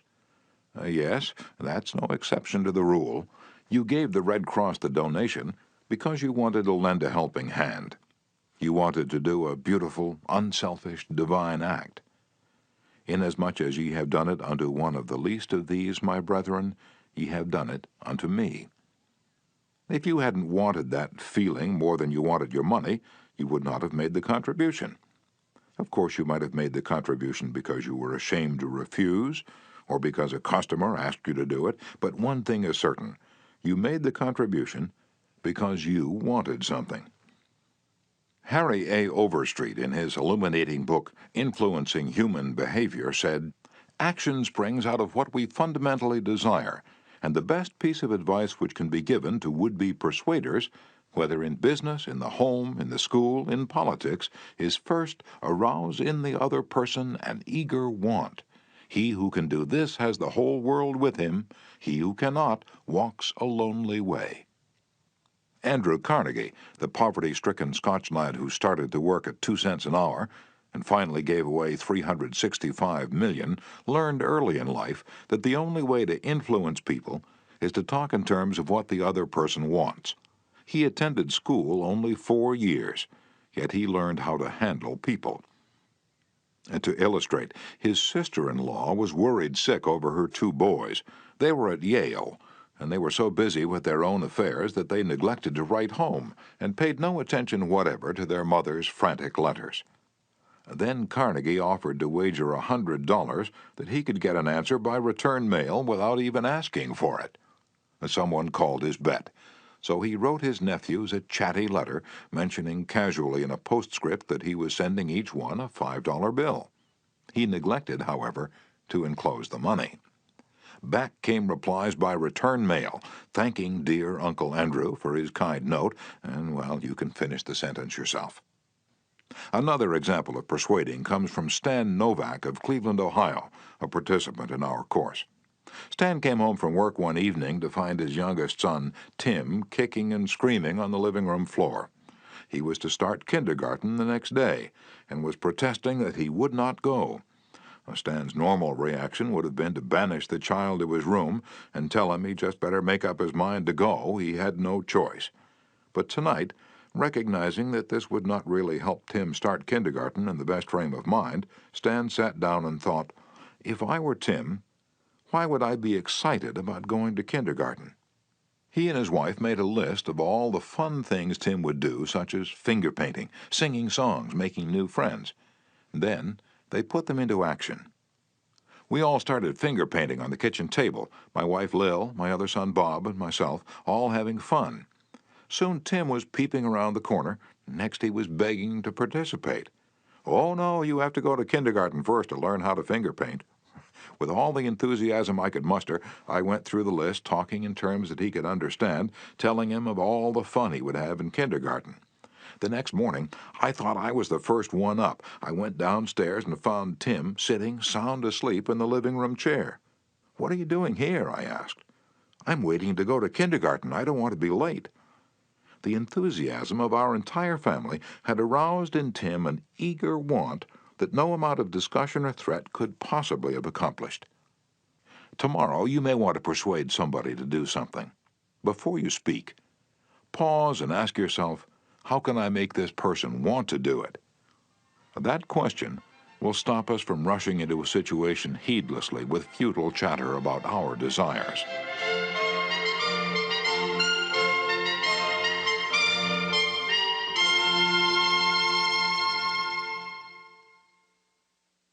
At one time, I rented the grand ballroom of a certain New York hotel for 20 nights each season in order to hold a series of lectures. At the beginning of one season, I was suddenly informed that I should have to pay almost 3 times as much rent as formerly. This news reached me after the tickets had been printed and distributed and all announcements had been made. Naturally, I didn't want to pay the increase, but what was the use of talking to the hotel about what I wanted? They were interested only in what they wanted. So a couple of days later, I went to see the manager. "I was a bit shocked when I got your letter," I said, "but I don't blame you at all. If I'd been in your position, I should probably have written a similar letter myself. Your duty as manager of the hotel is to make all the profit possible. If you don't do that, you'll be fired, and you ought to be fired. Now let's take a piece of paper and write down the advantages and the disadvantages that will accrue to you if you insist on this increase in rent." And then I took the letterhead and ran a line through the center and headed one column advantages and the other column disadvantages. I wrote down under the head advantages these words: ballroom free. And then I went on to say, you'll have the advantage of having the ballroom free to rent for dances and conventions. And that's a big advantage, for affairs like that will pay you much more than you can get for a series of lectures. If I tie your ballroom up for 20 nights during the course of the season, it's sure to mean a loss of some very profitable business to you. Now, let's consider the disadvantages. First, instead of increasing your income from me, you're going to decrease it. In fact, you're going to wipe it out because I cannot pay the rent you're asking. I shall be forced to hold these lectures at some other place. There's another disadvantage to you also. These lectures attract crowds of educated and cultured people to your hotel. That is good advertising for you, isn't it? In fact, if you spent $5,000 advertising in the newspapers, you couldn't bring as many people to look at your hotel as I can bring by these lectures. That is worth a lot to the hotel, isn't it? As I talked, I wrote these two disadvantages under the proper heading and handed the sheet of paper to the manager, saying, "I wish you'd carefully consider both the advantages and disadvantages that are going to accrue to you, and then give me your final decision." I received a letter the next day informing me that my rent would be increased only 50% instead of 300%. Mind you, I got this reduction without saying a word about what I wanted. I talked all the time about what the other person wanted and how he could get it. Suppose I had done the human, natural thing. Suppose I'd stormed into his office and said, "What do you mean, raising my rent 300%, when you know the tickets have been printed and the announcements made? 300%? Ridiculous, absurd, I won't pay it." What would have happened then? An argument would have begun to steam and boil and sputter, and you know how arguments end. Even if I had convinced him that he was wrong, his pride would have made it difficult for him to back down and give in. Here is one of the best bits of advice ever given about the fine art of human relationships. "If there is any one secret of success," said Henry Ford, "it lies in the ability to get the other person's point of view and see things from that person's angle as well as from your own." That is so good I want to repeat it. If there is any one secret of success, it lies in the ability to get the other person's point of view and see things from that person's angle as well as from your own. That is so simple, so obvious, that anyone ought to see the truth of it at a glance, yet 90% of the people on this earth ignore it 90% of the time. An example? Look at the letters that come across your desk tomorrow morning, and you find that most of them violate this important canon of common sense. Take this one, a letter written by the head of the radio department of an advertising agency with offices scattered across the continent. This letter was sent to the managers of local radio stations throughout the country. To Mr. John Blank, Blankville, Indiana. Dear Mr. Blank, the XYZ Company desires to retain its position in advertising agency leadership in the radio field. Who cares what your company desires? I'm worried about my own problems. The bank is foreclosing the mortgage on my house. The bugs are destroying the hollyhocks. The stock market tumbled yesterday. I missed the 8:15 this morning. I wasn't invited to the Joneses' dance last night. The doctor tells me I have high blood pressure and neuritis and dandruff. And then what happens? I come down to the office this morning worried, open my mail, and hear some little whippersnapper off in New York yapping about what his company wants. Bah! If he only realized what sort of impression his letter makes, he would get out of the advertising business and start manufacturing sheep dip. This agency's national advertising accounts were the bulwark of the network. Our subsequent clearances of station time have kept us at the top of agencies year after year. You are big and rich and right at the top, are you? So what? I don't give two hoops in Hades if you're as big as General Motors and General Electric and the General Staff of the U.S. Army all combined.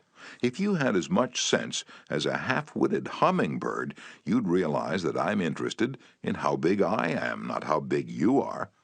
All this talk about your enormous success makes me feel small and unimportant. We desire to service our accounts with the last word on radio station information. You desire. You desire. You unmitigated ass. I'm not interested in what you desire or what the President of the United States desires. Let me tell you once and for all that I am interested in what I desire, and you haven't said a word about that yet in this absurd letter of yours. Will you therefore put the XYZ Company on your preferred list for weekly station information, every single detail that will be useful to an agency in intelligently booking time? Preferred list? You have your nerve. You make me feel insignificant by your big talk about your company, and then you ask me to put you on a preferred list, and you don't even say please when you ask it. A prompt acknowledgement of this letter, giving us your latest doings, will be mutually helpful. You fool. You mail me a cheap form letter, a letter scattered far and wide like the autumn leaves, and you have the gall to ask me, when I'm worried about the mortgage and the hollyhocks and my blood pressure, to sit down and dictate a personal note acknowledging your form letter, and you ask me to do it promptly. What do you mean, promptly? Don't you know I'm just as busy as you are, or at least I like to think I am? And while we're on the subject, who gave you the lordly right to order me around? You say it will be mutually helpful. At last, you have begun to see my viewpoint, but you're vague about how it will be to my advantage.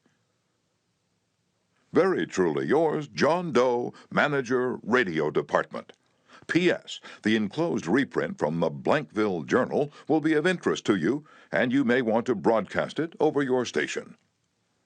Finally, down here in the postscript, you mentioned something that may help me solve one of my problems. Why didn't you begin your letter with, oh, what's the use? Any advertising man who's guilty of perpetrating such drivel as you've sent me has something wrong with his medulla oblongata. You don't need a letter giving our latest doings. What you need is a quart of iodine in your thyroid gland. Now, if people who devote their lives to advertising and who pose as experts in the art of influencing people to buy, if they write a letter like that, what can we expect from the butcher and the baker or the auto mechanic? Here's another letter, written by the superintendent of a large freight terminal to a student of this course, Edward Vermillen. What effect did this letter have on the man to whom it was addressed? Let me read it to you, and then I'll tell you. A. Zarega's Sons, Incorporated, 28 Front Street, Brooklyn, New York, 11201. Attention, Mr. Edward Vermillen. Gentlemen, the operations at our outbound rail receiving station are handicapped because a material percentage of the total business is delivered us in the late afternoon. This condition results in congestion, overtime on the part of our forces, delays to trucks, and in some cases delays to freight. On November 10th, we received from your company a lot of 510 pieces, which reached here at 4:20 p.m. We solicit your cooperation toward overcoming the undesirable effects arising from late receipt of freight. May we ask that on days on which you ship the volume which was received on the above date, effort be made either to get the truck here earlier or to deliver us part of the freight during the morning. The advantage that would accrue to you under such an arrangement would be that of more expeditious discharge of your trucks and the assurance that your business would go forward on the date of its receipt. Very truly yours, John Brown, Superintendent. After reading this letter, Mr. Vermillen, sales manager for A. Zarega's Sons, Incorporated, sent it to me with the following comment. This letter had the reverse effect from that which was intended. The letter begins by describing the terminal's difficulties, in which we're not interested, generally speaking. Our cooperation is then requested without any thought as to whether it would inconvenience us. And then, finally, in the last paragraph, the fact is mentioned that if we do cooperate, it will mean more expeditious discharge of our trucks, with the assurance that our freight will go forward on the date of its receipt. In other words, that in which we are most interested is mentioned last, and the whole effect is one of raising a spirit of antagonism rather than of cooperation. Let's see if we can't rewrite and improve this letter. Let's not waste any time talking about our problems. As Henry Ford admonishes, let's get the other person's point of view and see things from his or her angle as well as from our own. Here's one way of revising the letter. It may not be the best way, but isn't it an improvement?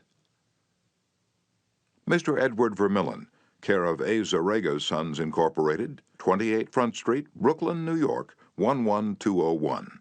Dear Mr. Vermillion, your company has been one of our good customers for 14 years. Naturally, we're very grateful for your patronage and are eager to give you the speedy, efficient service you deserve. However, we regret to say that it isn't possible for us to do that when your trucks bring us a large shipment late in the afternoon, as they did on November 10th. Why? Because many other customers make late afternoon deliveries also. Naturally, that causes congestion. That means your trucks are held up unavoidably at the pier, and sometimes even your freight is delayed. That's bad, but it can be avoided. If you make your deliveries at the pier in the morning, when possible, your trucks will be able to keep moving. Your freight will get immediate attention, and our workers will get home early at night to enjoy a dinner of the delicious macaroni and noodles that you manufacture. Regardless of when your shipments arrive, we shall always cheerfully do all in our power to serve you promptly. You are busy, please don't trouble to answer this note. Yours truly, John Brown, Superintendent. Barbara Anderson, who worked in a bank in New York, desired to move to Phoenix, Arizona because of the health of her son. Using the principles she had learned in our course, she wrote the following letter to 12 banks in Phoenix. Dear Sir, my 10 years of bank experience should be of interest to a rapidly growing bank like yours. In various capacities in bank operations with the Bankers Trust Company in New York, leading to my present assignment as branch manager, I have acquired skills in all phases of banking, including depositor relations, credits, loans, and administration. I will be relocating to Phoenix in May, and I am sure I can contribute to your growth and profit. I will be in Phoenix the week of April 3rd and would appreciate the opportunity to show you how I can help your bank meet its goals. Sincerely, Barbara A. Anderson. Do you think Mrs. Anderson received any response from that letter? 11 of the 12 banks invited her to be interviewed, and she had a choice of which bank's offer to accept. Why? Mrs. Anderson did not state what she wanted, but wrote in the letter how she could help them and focused on their wants, not on her own. Thousands of salespeople are pounding the pavements today, tired, discouraged, and underpaid. Why?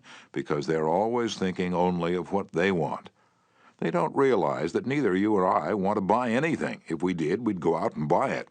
But both of us are eternally interested in solving our problems. And if salespeople can show us how their services or merchandise will help us solve our problems, they won't need to sell us, we'll buy. And customers like to feel that they're buying, not being sold. Yet many salespeople spend a lifetime in selling without seeing things from the customer's angle. For example, for many years I lived in Forest Hills, a little community of private homes in the center of Greater New York. One day, as I was rushing to the station, I chanced to meet a real estate operator who'd bought and sold property in that area for many years. He knew Forest Hills well, so I hurriedly asked him whether or not my stucco house was built with metal lath or hollow tile. He said he didn't know, told me what I already knew, that I could find out by calling the Forest Hills Garden Association. The following morning, I received a letter from him. Did he give me the information I wanted? He could have gotten it in 60 seconds by a telephone call, but he didn't. He told me again that I could get it by telephoning, and then asked me to let him handle my insurance. He was not interested in helping me. He was interested only in helping himself. J. Howard Lucas of Birmingham, Alabama, tells how two salespeople from the same company handled the same type of situation. He reported, Several years ago, I was on the management team of a small company. Headquartered near us was the district office of a large insurance company. Their agents were assigned territories, and our company was assigned to 2 agents, whom I shall refer to as Carl and John. One morning, Carl dropped by our office and casually mentioned that his company had just introduced a new life insurance policy for executives and thought we might be interested later on, and he'd get back to us when he had more information on it. The same day, John saw us on the sidewalk while returning from a coffee break, and he shouted, "Hey, Luke, hold up, I have some great news for you fellows." He hurried over and very excitedly told us about an executive life insurance policy his company had introduced that very day. It was the same policy that Carl had casually mentioned. He wanted us to have one of the first issued. He gave us a few important facts about the coverage and ended saying, "The policy's so new I'm going to have someone from the home office come out tomorrow and explain it. Now, in the meantime, let's get the application signed and on the way so he can have more information to work with." His enthusiasm aroused in us an eager want for this policy, even though we still did not have details. When they were made available to us, they confirmed John's initial understanding of the policy, and he not only sold each of us a policy, but later doubled our coverage. Carl could have had those sales, but he made no effort to arouse in us any desire for the policies. The world is full of people who are grabbing and self-seeking, so the rare individual who unselfishly tries to serve others has an enormous advantage. He has little competition. Owen D. Young, a noted lawyer and one of America's great business leaders, once said, "People who can put themselves in the place of other people, who can understand the workings of their minds, need never worry about what the future has in store for them."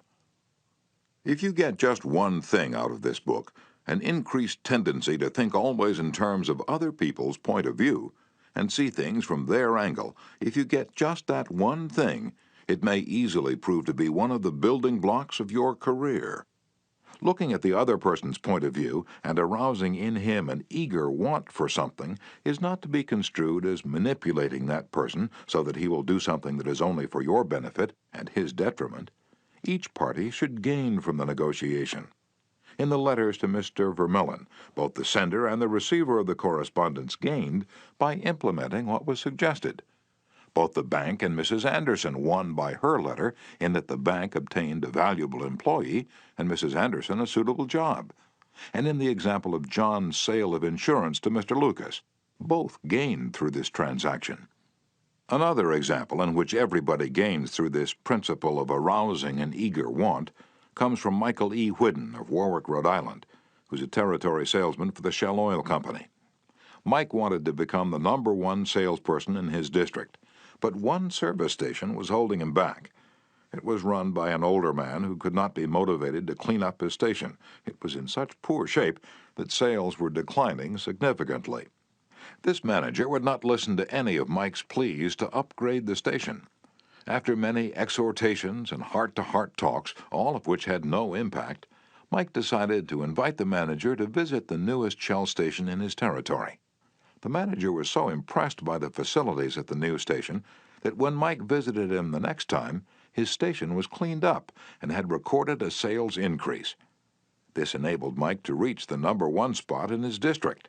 All his talking and discussion hadn't helped, but by arousing an eager want in the manager, by showing him the modern station, he had accomplished his goal, and both the manager and Mike benefited. Most people go through college and learn to read Virgil and master the mysteries of calculus without ever discovering how their own minds function.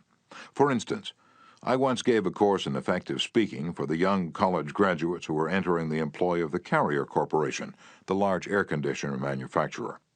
One of the participants wanted to persuade the others to play basketball in their free time, and this is about what he said. "I want you to come out and play basketball. I like to play basketball. The last few times I've been down to the gymnasium, there haven't been enough people to get up a game. 2 or 3 of us got to throwing the ball around the other night, and I got a black eye. I wish all of you would come down tomorrow night. I want to play basketball." Did he talk about anything you want? You don't want to go to a gymnasium that no one else goes to, do you? You don't care about what he wants. You don't want to get a black eye. Could he have shown you how to get the things you want by using the gymnasium? More surely. More pep, keener edge to the appetite, clearer brain, fun, games, basketball. To repeat Professor Overstreet's wise advice, first, arouse in the other person an eager want. He who can do this has the whole world with him. He who cannot walks a lonely way. One of the students in my training course was worried about his little boy. The child was underweight and refused to eat properly. His parents used the usual method. They scolded and nagged. "Mother wants you to eat this and that. Father wants you to grow up to be a big man." Did the boy pay any attention to these pleas? And just about as much as you pay to one fleck of sand on a sandy beach.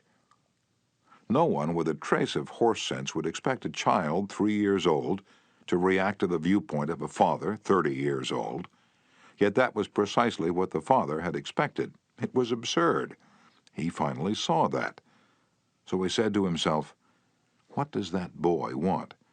How can I tie up what I want to what he wants?" It was easy for the father when he started thinking about it. His boy had a tricycle that he loved to ride up and down the sidewalk in front of the house in Brooklyn. A few doors down the street lived a bully, a bigger boy who would pull the little boy off his tricycle and ride it himself. Naturally, the little boy would run screaming to his mother, and she would have to come out and take the bully off the tricycle and put her little boy on again. This happened almost every day. What did the little boy want? It didn't take a Sherlock Holmes to answer that one. His pride, his anger, his desire for a feeling of importance, all the strongest emotions in his makeup, goaded him to get revenge, to smash the bully in the nose. And when his father explained that the boy would be able to wallop the daylights out of the bigger kid someday if he would only eat the things his mother wanted him to eat, when his father promised him that, there was no longer any problem of dietetics. That boy would have eaten spinach, sauerkraut, salt mackerel, anything in order to be big enough to whip the bully who had humiliated him so often. After solving that problem, the parents tackled another. The little boy had the unholy habit of wetting his bed. He slept with his grandmother. In the morning, his grandmother would wake up and feel the sheet and say, "Look, Johnny, you did it again last night." He would say, "Well, no, I didn't do it, you did it." Scolding, spanking, shaming him, reiterating that the parents didn't want him to do it, none of these things kept the bed dry. So the parents asked, how can we make this boy want to stop wetting his bed? What were his wants? Well, first, he wanted to wear pajamas like Daddy instead of wearing a nightgown like Grandmother. Grandmother was getting fed up with his nocturnal iniquities, so she gladly offered to buy him a pair of pajamas if he'd reform. Secondly, he wanted a bed of his own. Grandma didn't object. His mother took him to a department store in Brooklyn, winked at the salesgirl, and said, "Here's a little gentleman who would like to do some shopping." The salesgirl made him feel important by saying, "Young man, what can I show you?" He stood a couple of inches taller and said, "I want to buy a bed for myself." When he was shown the one his mother wanted him to buy, she winked at the salesgirl, and the boy was persuaded to buy it. The bed was delivered the next day, and that night, when Father came home, the little boy ran to the door, shouting, "Daddy, Daddy, come upstairs and see my bed that I bought." The father, looking at the bed, obeyed Charles Schwab's injunction. He was hearty in his approbation and lavish in his praise. "You're not going to wet this bed, are you?" the father said. "Oh, no, no, I'm not going to wet this bed." And the boy kept his promise, for his pride was involved. That was his bed. He and he alone had bought it, and he was wearing pajamas now like a little man. He wanted to act like a man, and he did. Another father, K.T. Dutchman, a telephone engineer, a student of this course, couldn't get his 3-year-old daughter to eat breakfast food. The usual scolding, pleading, coaxing methods had all ended in futility. So the parents asked themselves, how can we make her want to do it? The little girl loved to imitate her mother, to feel big and grown up, so one morning they put her on a chair and let her make the breakfast food. At just the psychological moment, Father drifted into the kitchen while she was stirring the cereal, and she said, "Oh, look, Daddy, I'm making the cereal this morning." She ate 2 helpings of the cereal without any coaxing, because she was interested in it. She had achieved a feeling of importance. She had found, in making the cereal, an avenue of self-expression. William Winter once remarked that self-expression is the dominant necessity of human nature. Why can't we adapt this same psychology to business dealings? When we have a brilliant idea, instead of making others think it is ours, why not let them cook and stir the idea themselves?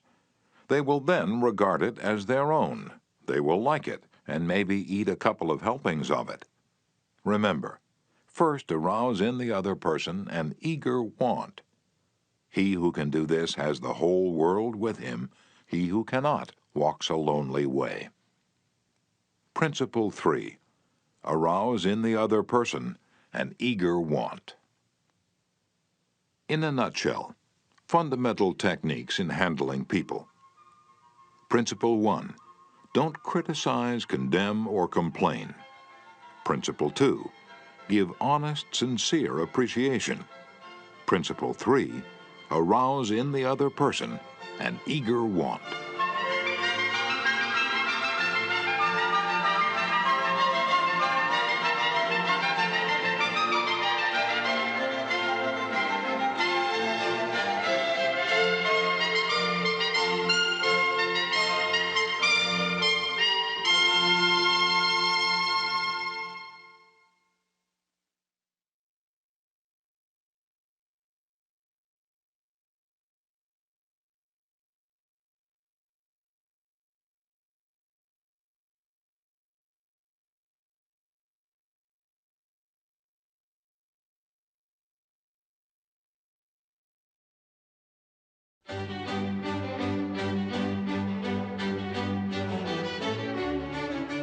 Part 2.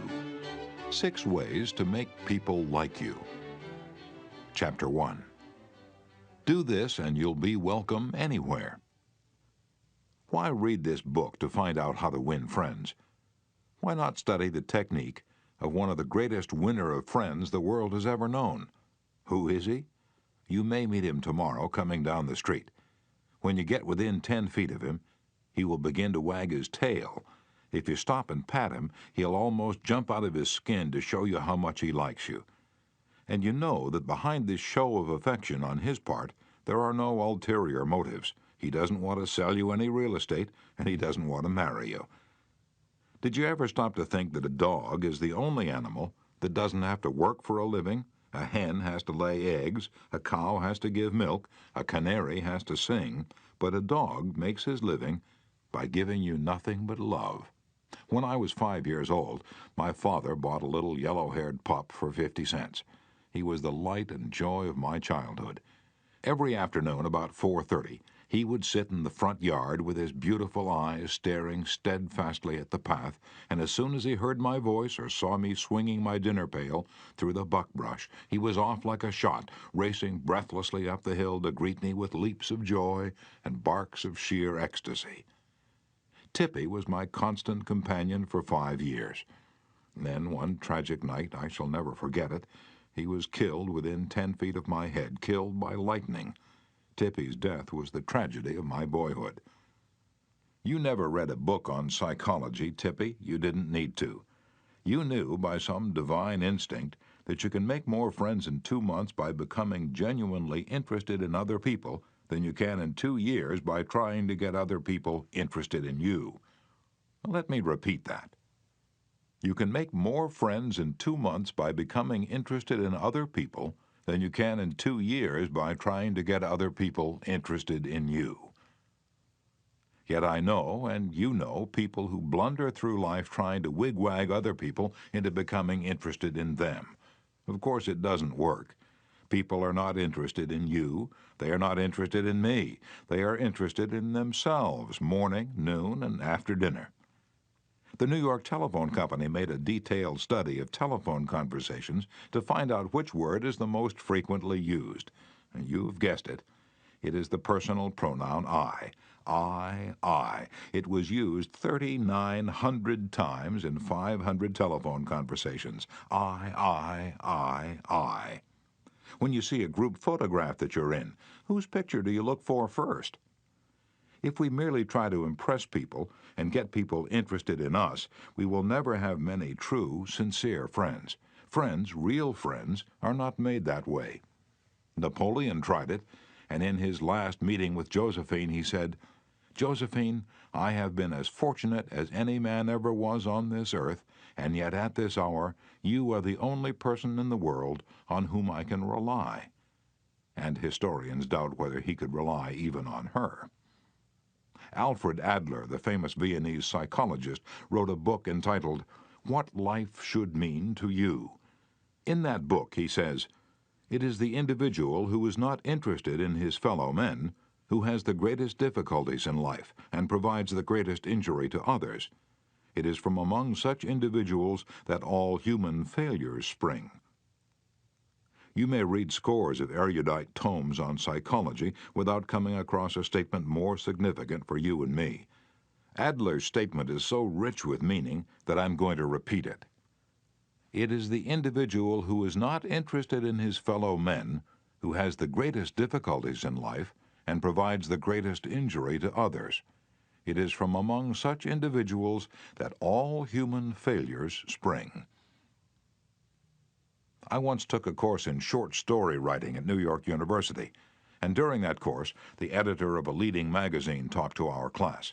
He said he could pick up any one of the dozens of stories that drifted across his desk every day, and after reading a few paragraphs, he could feel whether or not the author liked people. If the author doesn't like people, he said, people won't like his or her stories. This hard-boiled editor stopped twice in the course of his talk on fiction writing and apologized for preaching a sermon. I am telling you, he said, the same things your preacher would tell you, but remember, you have to be interested in people if you want to be a successful writer of stories. If that is true of writing fiction, you can be sure it is true of dealing with people face to face. I spent an evening in the dressing room of Howard Thurston the last time he appeared on Broadway. Thurston was the acknowledged dean of magicians. For 40 years, he had traveled all over the world, time and again, creating illusions, mystifying audiences, and making people gasp with astonishment. More than 60 million people had paid admission to his show, and he had made almost $2 million in profit. I asked Mr. Thurston to tell me the secret of his success. His schooling certainly had nothing to do with it, for he ran away from home as a small boy, became a hobo, rode in boxcars, slept in haystacks, begged his food from door to door, and learned to read by looking out of boxcars at signs along the railway. Did he have a superior knowledge of magic? No, he told me hundreds of books had been written about legerdemain, and scores of people knew as much about it as he did. But he had two things that the others didn't have. First, he had the ability to put his personality across the footlights. He was a master showman. He knew human nature. Everything he did, every gesture, every intonation of his voice, every lifting of an eyebrow had been carefully rehearsed in advance, and his actions were timed to split seconds. But in addition to that, Thurston had a genuine interest in people. He told me that many magicians would look at the audience and say to themselves, "Well, there's a bunch of suckers out there, a bunch of hicks. I'll fool them all right." But Thurston's method was totally different. He told me that every time he went on stage, he said to himself, "I'm grateful because these people come to see me. They make it possible for me to make my living in a very agreeable way. I'm going to give them the very best I possibly can." He declared he never stepped in front of the footlights without first saying to himself over and over, "I love my audience. I love my audience." Ridiculous? Absurd? You're privileged to think anything you like. I am merely passing it on to you without comment as a recipe used by one of the most famous magicians of all time. George Dyke of North Warren, Pennsylvania, was forced to retire from his service station business after 30 years when a new highway was constructed over the site of his station. It wasn't long before the idle days of retirement began to bore him, so he started filling in his time trying to play music on his old fiddle. Soon he was traveling the area to listen to music and talk with many of the accomplished fiddlers. In his humble and friendly way, he became generally interested in learning the background and interests of every musician he met. Although he was not a great fiddler himself, he made many friends in this pursuit. He attended competitions and soon became known to the country music fans in the eastern part of the United States as Uncle George the Fiddle Scraper from Kinzua County. When we heard Uncle George, he was 72 and enjoying every minute of his life. By having a sustained interest in other people, he created a new life for himself at a time when most people consider their productive years over. That, too, is one of the secrets of Theodore Roosevelt's astonishing popularity. Even his servants loved him. His valet, James E. Amos, wrote a book about him entitled Theodore Roosevelt, Hero to His Valet. In that book, Amos relates this illuminating incident. "My wife one time asked the president about a Bob White. She'd never seen one, He described it to her fully, and some time later the telephone at our cottage rang. Amos and his wife lived in a little cottage on the Roosevelt estate at Oyster Bay. My wife answered it, and it was Mr. Roosevelt himself. He'd called her, he said, to tell her that there was a Bob White outside her window, and that if she would look out, she might see it. Little things like that were so characteristic of him. Whenever he went by our cottage, even though we were out of sight, we'd hear him call out, "Oh, Annie! Oh, James!" and just a friendly greeting as he went by.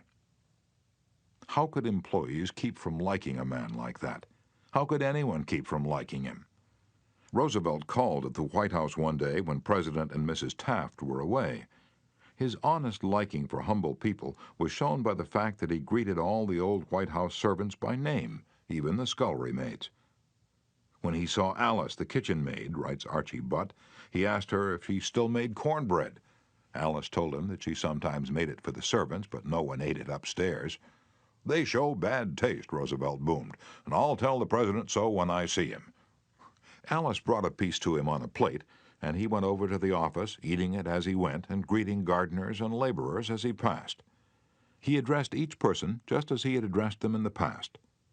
Ike Hoover, who had been head usher at the White House for 40 years, said with tears in his eyes, "It's the only happy day we had here in nearly 2 years, and not one of us would exchange it for a $100 bill."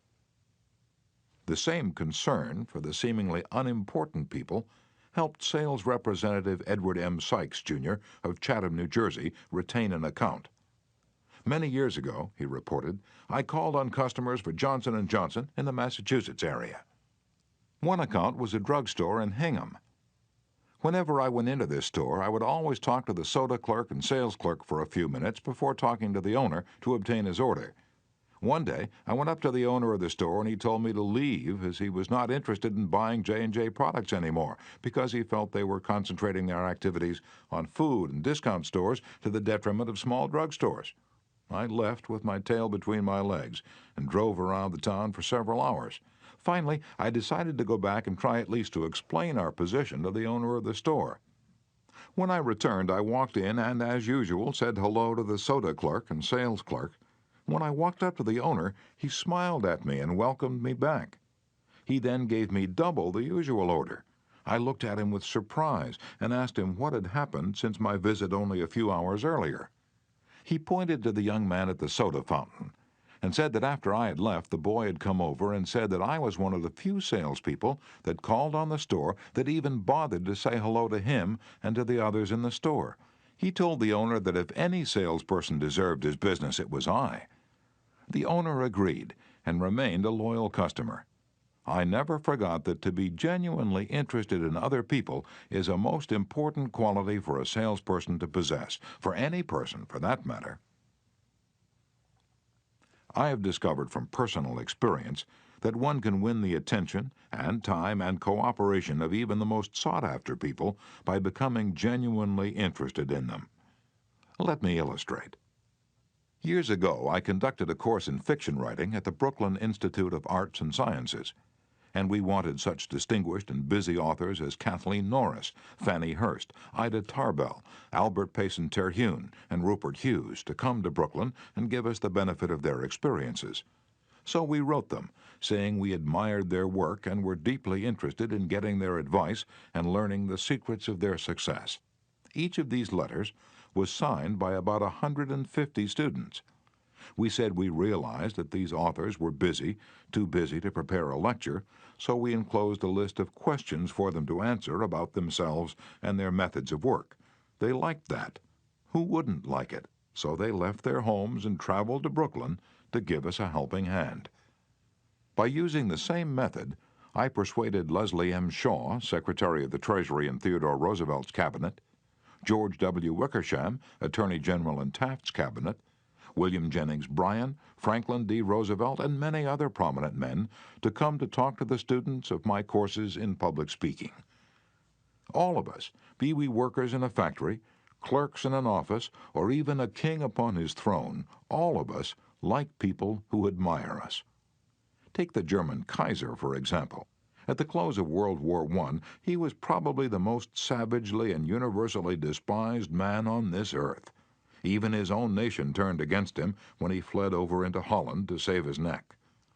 The hatred against him was so intense that millions of people would have loved to tear him limb from limb or burn him at the stake. In the midst of all this forest fire of fury, one little boy wrote the Kaiser a simple, sincere letter, glowing with kindliness and admiration. This little boy said that no matter what the others thought, he would always love Wilhelm as his emperor. The Kaiser was deeply touched by his letter and invited the little boy to come see him.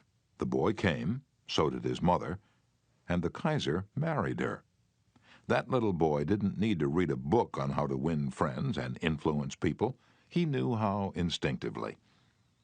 If we want to make friends, let's put ourselves out to do things for other people, things that require time, energy, unselfishness, and thoughtfulness.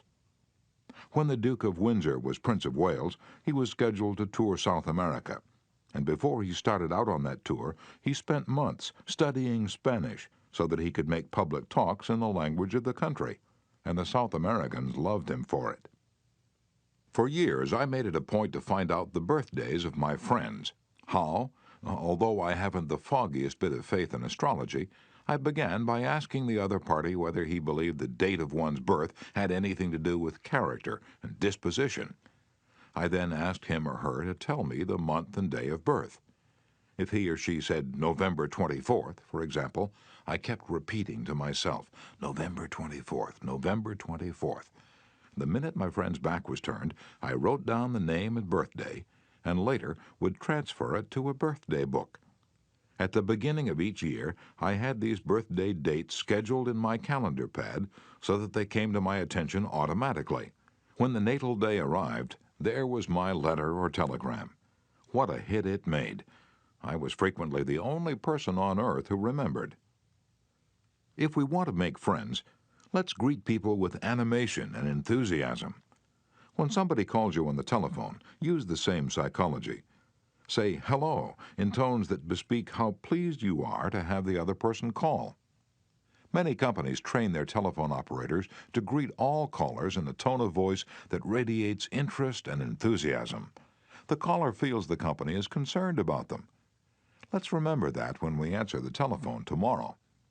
Showing a genuine interest in others not only wins friends for you, but may develop in its customers a loyalty to your company.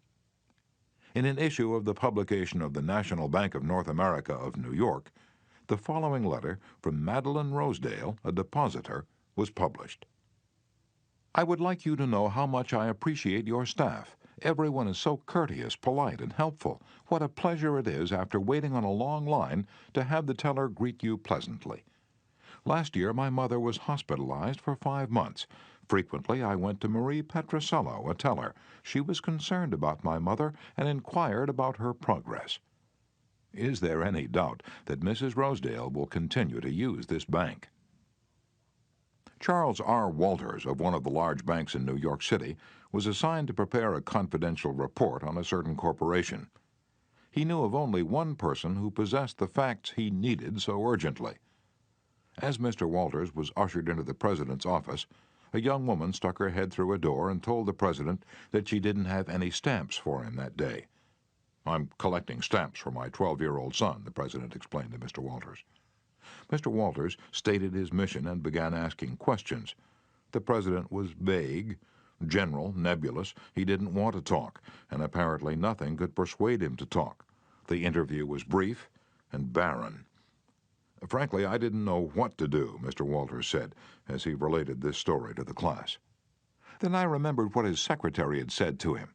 Stamps, 12-year-old son. I also recalled that the foreign department of our bank collected stamps. Stamps taken from letters pouring in from every continent washed by the 7 seas. The next afternoon, I called on this man and sent in word that I had some stamps for his boy. Was I ushered in with enthusiasm? Yes, sir. He couldn't have shaken my hand with more enthusiasm if he'd been running for Congress. He radiated smiles and goodwill. "Oh, my George will love this one," he kept saying as he fondled the stamps. "Look at this. This is a treasure." And we spent half an hour talking stamps and looking at the picture of his boy, and then he devoted more than an hour of his time to giving me every bit of information I wanted without my even suggesting that he do it. He told me all he knew, and then he called in his subordinates and questioned them. He telephoned some of his associates. He loaded me down with facts, figures, reports, and correspondence. In the parlance of newspaper reporters, I had a scoop. Here's another illustration. C.M. Napoli, Jr. of Philadelphia had tried for years to sell fuel to a large chain store organization, but the chain store company continued to purchase its fuel from an out-of-town dealer and haul it right past the door of Napoli's office. Mr. Napoli made a speech one night before one of my classes, pouring out his hot wrath upon chain stores, branding them as a curse to the nation, and still he wondered why he couldn't sell them. I suggested that he try different tactics. To put it briefly, this is what happened. We staged a debate between members of the course on whether the spread of the chain store is doing the country more harm than good. Napoli, at my suggestion, took the negative side. He agreed to defend the chain stores, and then went straight to an executive of the chain store organization that he despised and said, "I am not here to try to sell fuel. I've come to ask you to do me a favor." He then told about his debate and said, "I've come to you for help because I can't think of anyone else who would be more capable of giving me the facts I want. I'm anxious to win this debate, and I'll deeply appreciate whatever help you can give me." And here's the rest of the story in Mr. Napoli's own words. "I asked this man for precisely 1 minute of his time. It was with that understanding that he consented to see me. After I'd stated my case, he motioned me to the chair and talked to me for exactly 1 hour and 47 minutes. He called in another executive who'd written a book on chain stores. He wrote to the National Chain Store Association and secured for me a copy of a debate on the subject. He feels that the chain store is rendering a real service to humanity. He's proud of what he's doing for hundreds of communities. His eyes fairly glowed as he talked, and I must confess that he opened my eyes to things I'd never even dreamed of. He changed my whole mental attitude. As I was leaving, he walked with me to the door, put his arm around my shoulder, wished me well in my debate, and asked me to stop in and see him again and let him know how I made out. The last words he said to me were, 'Please see me again later in the spring. I should like to place an order with you for fuel.' To me, that was almost a miracle. Here he was offering to buy fuel without my even suggesting it. I had made more headway in 2 hours by becoming genuinely interested in him and his problems than I could have made in 10 years trying to get him interested in me and my product." You didn't discover a new truth, Mr. Napoli. For a long time ago, 100 years before Christ was born, a famous old Roman poet, Publilius Cyrus, remarked, "We are interested in others when they are interested in us." A show of interest, as with every other principle of human relations, must be sincere. It must pay off not only for the person showing the interest, but for the person receiving the attention. It is a two-way street. Both parties benefit.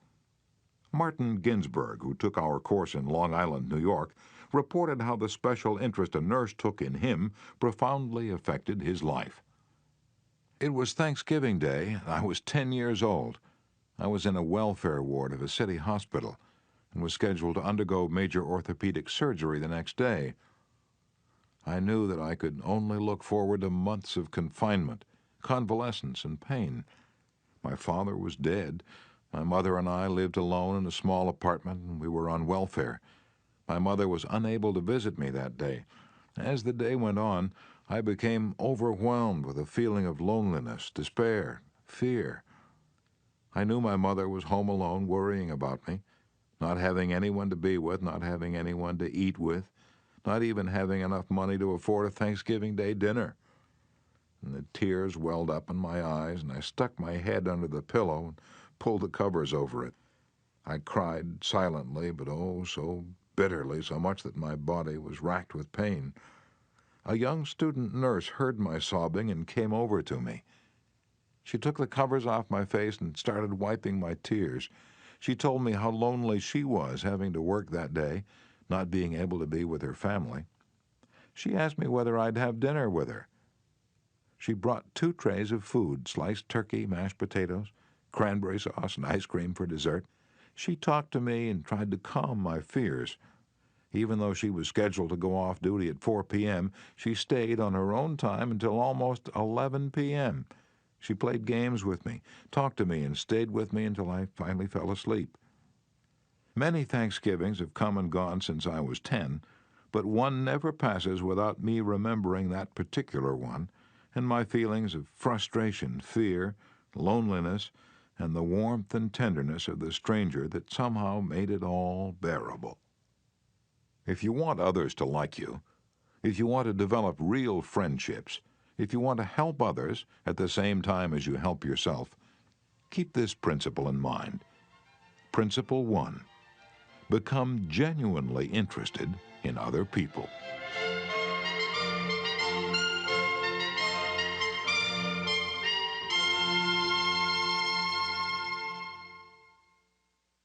Chapter 2. A simple way to make a good first impression. At a dinner party in New York, one of the guests, a woman who had inherited money, was eager to make a pleasing impression on everyone. She had squandered a modest fortune on sables, diamonds, and pearls, but she hadn't done anything whatever about her face.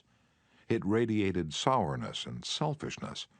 She didn't realize what everyone knows, namely that the expression one wears on one's face is far more important than the clothes one wears on one's back. Charles Schwab told me his smile had been worth $1 million, and he was probably understating the truth. For Schwab's personality, his charm, his ability to make people like him were almost wholly responsible for his extraordinary success, and one of the most delightful factors in his personality was his captivating smile. Actions speak louder than words, and a smile says, "I like you, you make me happy, I'm glad to see you." That's why dogs make such a hit. They're so glad to see us that they almost jump out of their skins, so naturally we're glad to see them. A baby's smile has the same effect. Have you ever been in a doctor's waiting room and looked around at all the glum faces waiting impatiently to be seen? Dr. Stephen K. Spruill, a veterinarian in Raytown, Missouri, told of a typical spring day when his waiting room was full of clients waiting to have their pets inoculated. No one was talking to anyone else, and all were probably thinking of a dozen other things they'd rather be doing than wasting time sitting in that office. He told one of our classes, "There were 6 or 7 clients waiting when a young woman came in with a 9-month-old baby and a kitten. As luck would have it, she sat down next to a gentleman who was more than a little distraught about the long wait for service. The next thing he knew, the baby just looked up at him with that great big smile that's so characteristic of babies. And what did the gentleman do? Well, just what you and I would do, of course. He smiled back at the baby.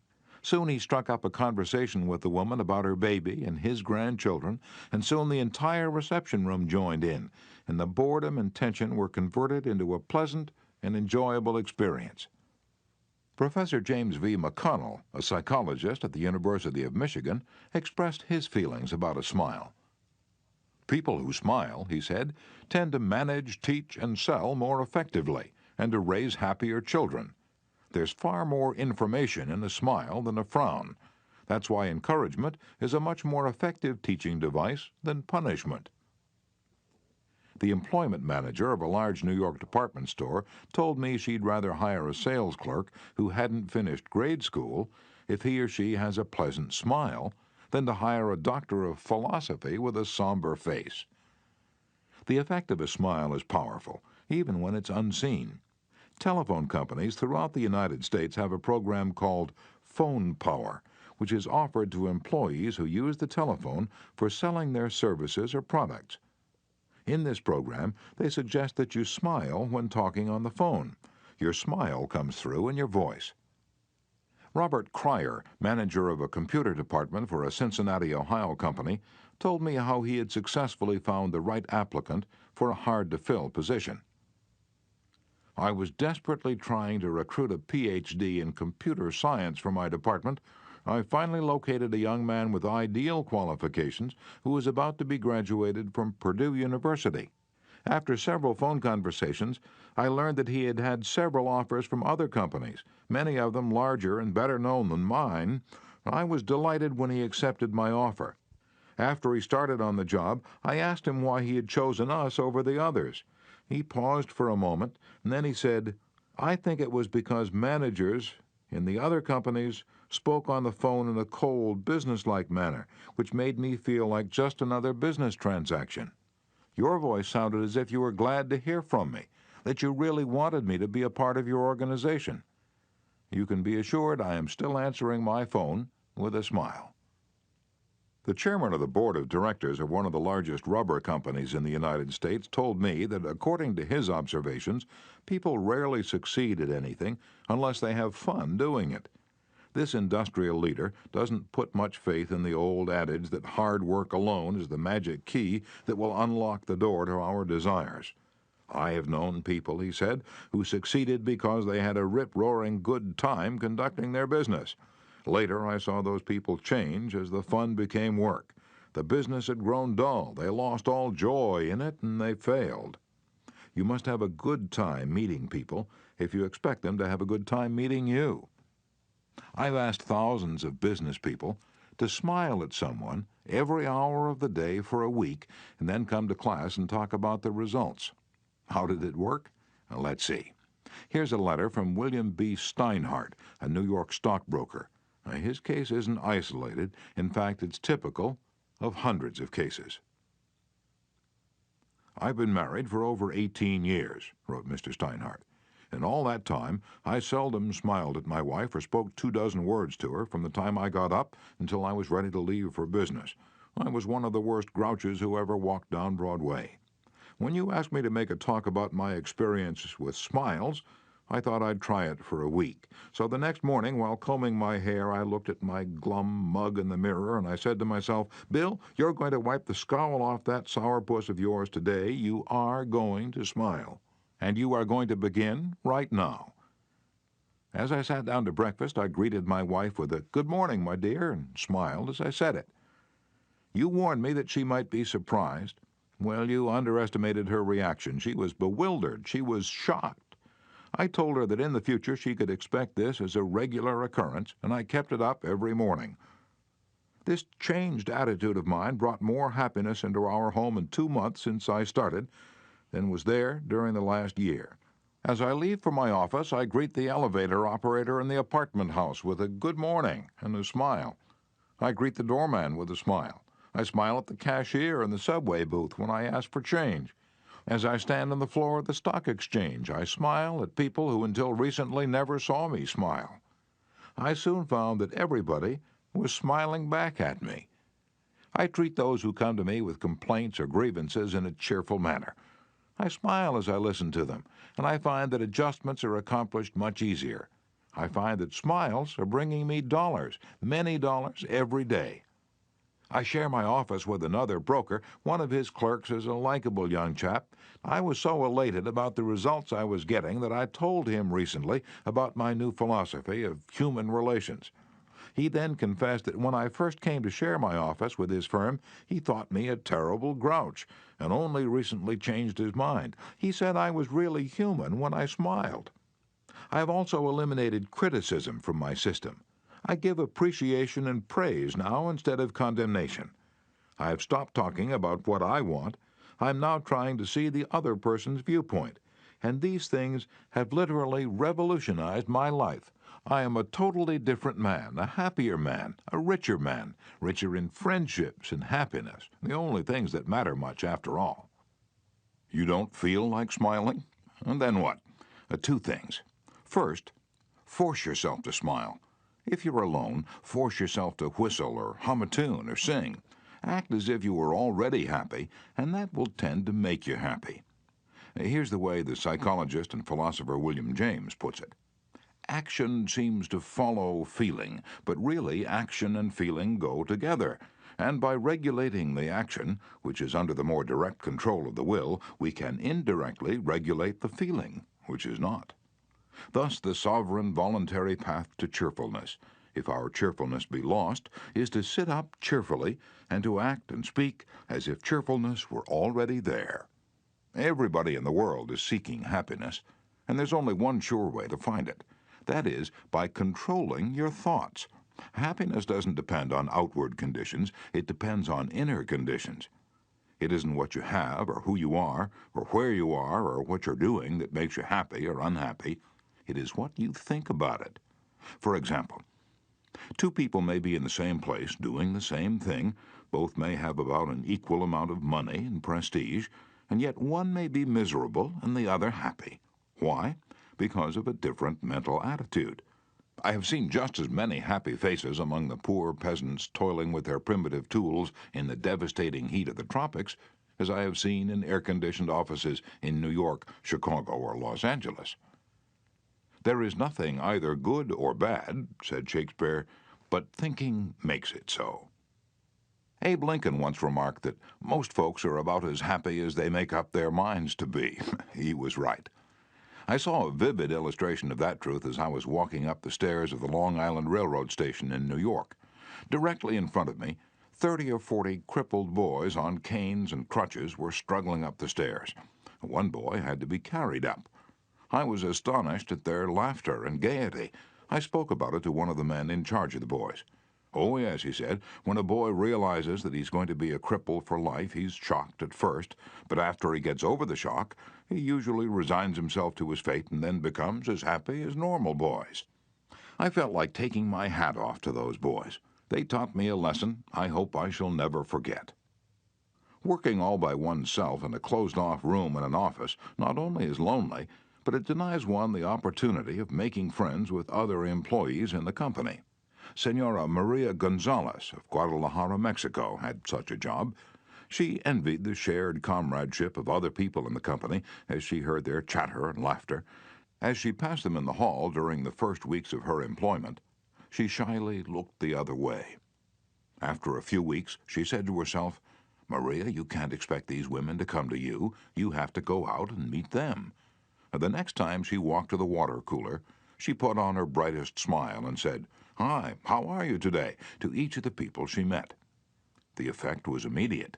Smiles and hellos were returned. The hallway seemed brighter, the job friendlier. Acquaintanceships developed, and some ripened into friendships. Her job and her life became more pleasant and interesting. Peruse this bit of sage advice from the essayist and publisher Elbert Hubbard, but remember, perusing it won't do you any good unless you apply it. Whenever you go out of doors, draw the chin in, carry the crown of the head high, and fill the lungs to the utmost. Drink in the sunshine, greet your friends with a smile, and put soul into every handclasp. Do not fear being misunderstood, and do not waste a minute thinking about your enemies. Try to fix firmly in your mind what you would like to do, and then, without veering off direction, you will move straight to the goal. Keep your mind on the great and splendid things you would like to do, and then, as the days go gliding away, you will find yourself unconsciously seizing upon the opportunities that are required for the fulfillment of your desire, just as the coral insect takes from the running tide the element it needs. Picture in your mind the able, earnest, useful person you desire to be, and the thought you hold is hourly transforming you into that particular individual. Thought is supreme. Preserve a right mental attitude, the attitude of courage, frankness, and good cheer. To think rightly is to create. All things come through desire, and every sincere prayer is answered. We become like that on which our hearts are fixed. Carry your chin in and the crown of your head high. We are gods in the chrysalis. The ancient Chinese were a wise lot, wise in the ways of the world, and they had a proverb that you and I ought to cut out and paste inside our hats. It goes like this: "A man without a smiling face must not open a shop." Your smile is a messenger of your goodwill. Your smile brightens the lives of all who see it. To someone who has seen a dozen people frown, scowl, or turn their faces away, your smile is like the sun breaking through the clouds, especially when that someone is under pressure from his bosses, his customers, his teachers, or parents, or children. A smile can help him realize that all is not hopeless, that there is joy in the world. Some years ago, a department store in New York City, in recognition of the pressures its sales clerks were under during the Christmas rush, presented the readers of its advertisements with the following homely philosophy: "The value of a smile at Christmas." It costs nothing but creates much. It enriches those who receive without impoverishing those who give. It happens in a flash, and the memory of it sometimes lasts forever. None are so rich they can get along without it, and none so poor but are richer for its benefits. It creates happiness in the home, fosters goodwill in the business, and is the countersign of friends. It is rest to the weary, daylight to the discouraged, sunshine to the sad, and nature's best antidote for trouble. Yet it cannot be bought, begged, borrowed, or stolen, for it is something that is no earthly good to anybody until it is given away. And if, in the last-minute rush of Christmas buying, some of our salespeople should be too tired to give you a smile, may we ask you to leave one of yours? For nobody needs a smile so much as those who have none left to give. Principle 2. Smile. Chapter 3. If you don't do this, you are headed for trouble. Back in 1898, a tragic thing happened in Rockland County, New York. A child had died, and on this particular day the neighbors were preparing to go to the funeral. Jim Farley went out to the barn to hitch up his horse.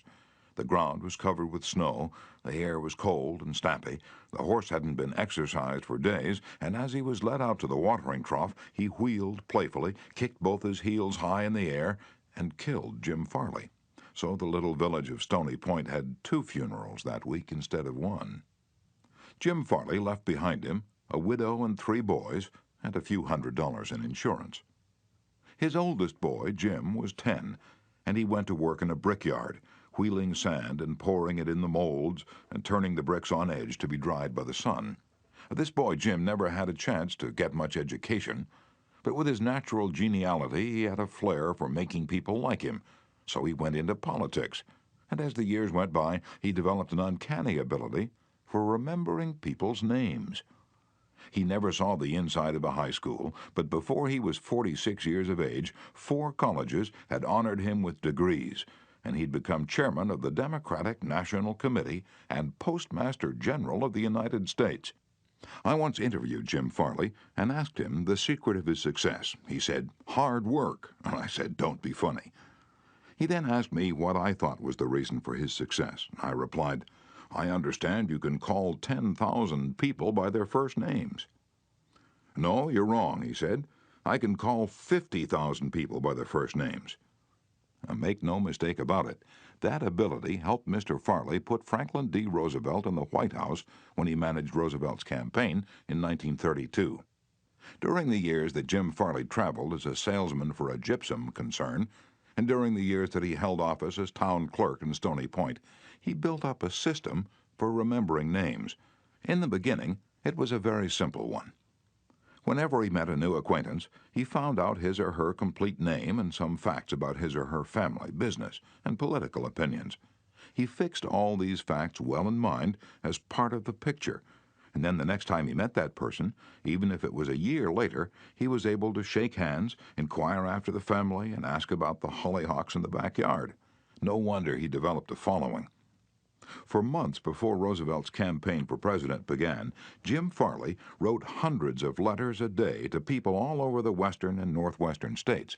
Then he hopped onto a train and in 19 days covered 20 states and 12,000 miles, traveling by buggy, train, automobile, and boat.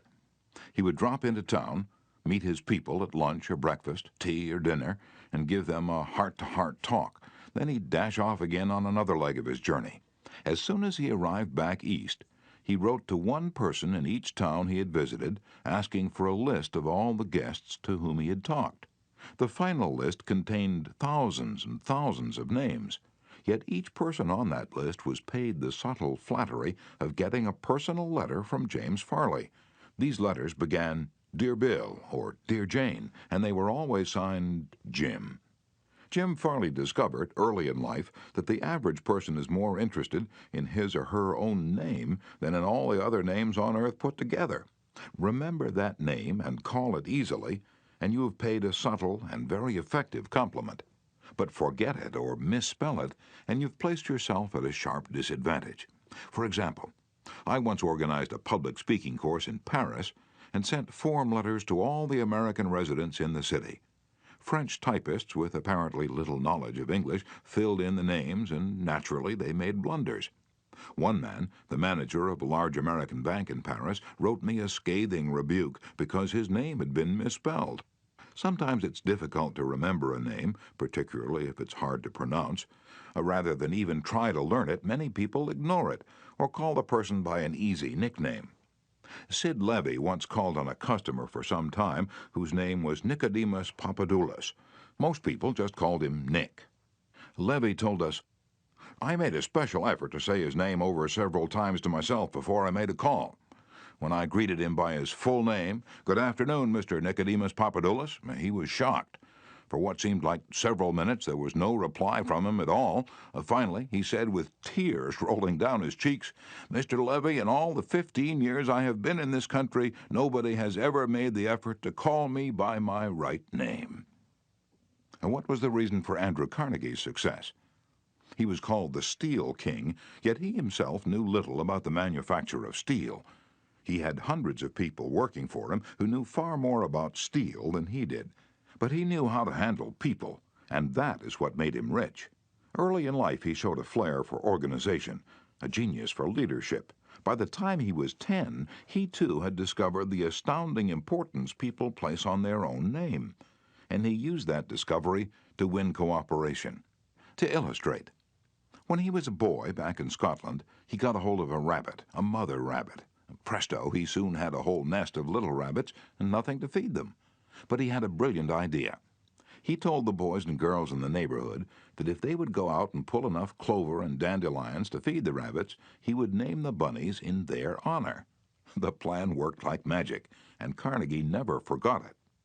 Years later, he made millions by using the same psychology in business. For example, he wanted to sell steel rails to the Pennsylvania Railroad. J. Edgar Thompson was the president of the Pennsylvania Railroad then, so Andrew Carnegie built a huge steel mill in Pittsburgh and called it the Edgar Thompson Steel Works. Now, here's a riddle. See if you can guess it. When the Pennsylvania Railroad needed steel rails, where do you suppose J. Edgar Thompson bought them? From Sears Roebuck? No. No, you're wrong. Guess again. When Andrew Carnegie and George Pullman were battling each other for supremacy in the railroad sleeping car business, the Steel King again remembered the lesson of the rabbits. The Central Transportation Company, which Andrew Carnegie controlled, was fighting with the company that Pullman owned. Both were struggling to get the sleeping car business of the Union Pacific Railroad, bucking each other, slashing prices, and destroying all chance of profit. Both Carnegie and Pullman had gone to New York to see the board of directors of the Union Pacific. Meeting one evening in the St. Nicholas Hotel, Carnegie said, "Good evening, Mr. Pullman. Aren't we making a couple of fools of ourselves?" "What do you mean?" Pullman demanded. And then Carnegie expressed what he had on his mind, a merger of their two interests. He pictured in glowing terms the mutual advantages of working with instead of against each other. Pullman listened attentively, but he was not wholly convinced. Finally he asked, "What would you call the new company?" And Carnegie replied promptly, "Why, the Pullman Palace Car Company, of course." Pullman's face brightened. "Come into my room," he said. "Let's talk it over." And that talk made industrial history. This policy of remembering and honoring the names of his friends and business associates was one of the secrets of Andrew Carnegie's leadership. He was proud of the fact that he could call many of his factory workers by their first names, and he boasted that while he was personally in charge, no strike ever disturbed his flaming steel mills. Benton Love, chairman of Texas Commerce Bank Shares, believes that the bigger a corporation gets, the colder it becomes. "One way to warm it up," he said, "is to remember people's names. The executive who tells me he can't remember names is at the same time telling me he can't remember a significant part of his business and is operating on quicksand."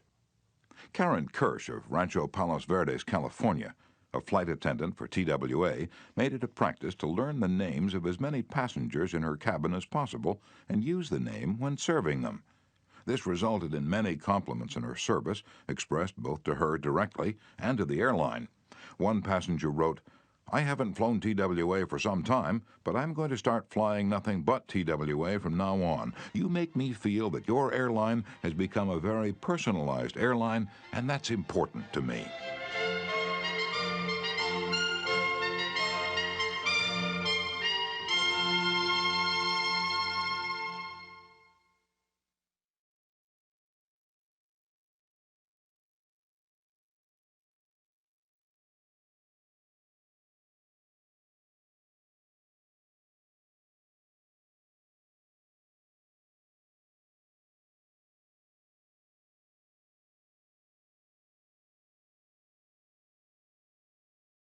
people are so proud of their names that they strive to perpetuate them at any cost.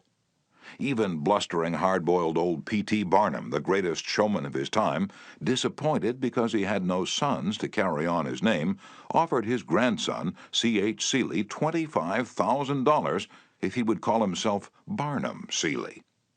For many centuries, nobles and magnates supported artists, musicians, and authors so that their creative works would be dedicated to them. Libraries and museums owe their richest collections to people who cannot bear to think that their names might perish from the memory of the race. The New York Public Library has its Astor and Lenox collections. The Metropolitan Museum perpetuates the name of Benjamin Altman and J.P. Morgan. And nearly every church is beautified by stained glass windows commemorating the names of their donors. Many of the buildings on the campuses of most universities bear the names of donors who contributed large sums of money for this honor. Most people don't remember names for the simple reason that they don't take the time and energy necessary to concentrate and repeat and fix names indelibly in their minds. They make excuses for themselves. They're too busy. But they were probably no busier than Franklin D. Roosevelt, and he took time to remember and recall even the names of mechanics with whom he came into contact. To illustrate, the Chrysler organization built a special car for Mr. Roosevelt, who could not use a standard car because his legs were paralyzed. W.F. Chamberlain and a mechanic delivered it to the White House. I have in front of me a letter from Mr. Chamberlain relating his experiences. I taught President Roosevelt how to handle a car with a lot of unusual gadgets, but he taught me a lot about the fine art of handling people. When I called at the White House, Mr. Chamberlain writes, the President was extremely pleasant and cheerful. He called me by name, made me feel very comfortable, and particularly impressed me with the fact that he was vitally interested in the things I had to show him and tell him. The car was so designed that it could be operated entirely by hand. A crowd gathered round to look at the car, and he remarked, I think it's marvelous. All you have to do is touch a button and it moves away, and you can drive it without effort. I think it's grand. I don't know what makes it go. I'd love to have the time to tear it down and see how it works. When Mr. Roosevelt's friends and associates admired the machine, he said in their presence, Mr. Chamberlain, I certainly appreciate all the time and effort you've spent in developing this car. It's a mighty fine job. He admired the radiator, the special rear vision mirror and clock, the special spotlight, the kind of upholstery, the sitting position of the driver's seat, the special suitcases in the trunk with his monogram on each suitcase. In other words, he took notice of every detail to which he knew I had given considerable thought. He made a point of bringing these various pieces of equipment to the attention of Mrs. Roosevelt, Miss Perkins, the Secretary of Labor, and his secretary. He even brought the old White House porter into the picture by saying, George, you want to take particularly good care of these suitcases. When the driving lesson was finished, the President turned to me and he said, Well, Mr. Chamberlain, I've been keeping the Federal Reserve Board waiting 30 minutes. I guess I had better get back to work. I took a mechanic with me to the White House. He was introduced to Roosevelt when he first arrived. He didn't talk to the President, and Roosevelt heard his name only once. He was a shy chap, and he kept in the background, but before leaving us, the President looked for the mechanic, shook his hand, called him by name, and thanked him for coming to Washington. And there was nothing perfunctory about his thanks. He meant what he said. I could feel that. A few days after returning to New York, I got an autographed photograph of President Roosevelt and a little note of thanks, again expressing his appreciation for my assistance. How he found time to do it is a mystery to me. Franklin D. Roosevelt knew that one of the simplest, most obvious, and most important ways of gaining goodwill was by remembering names and making people feel important.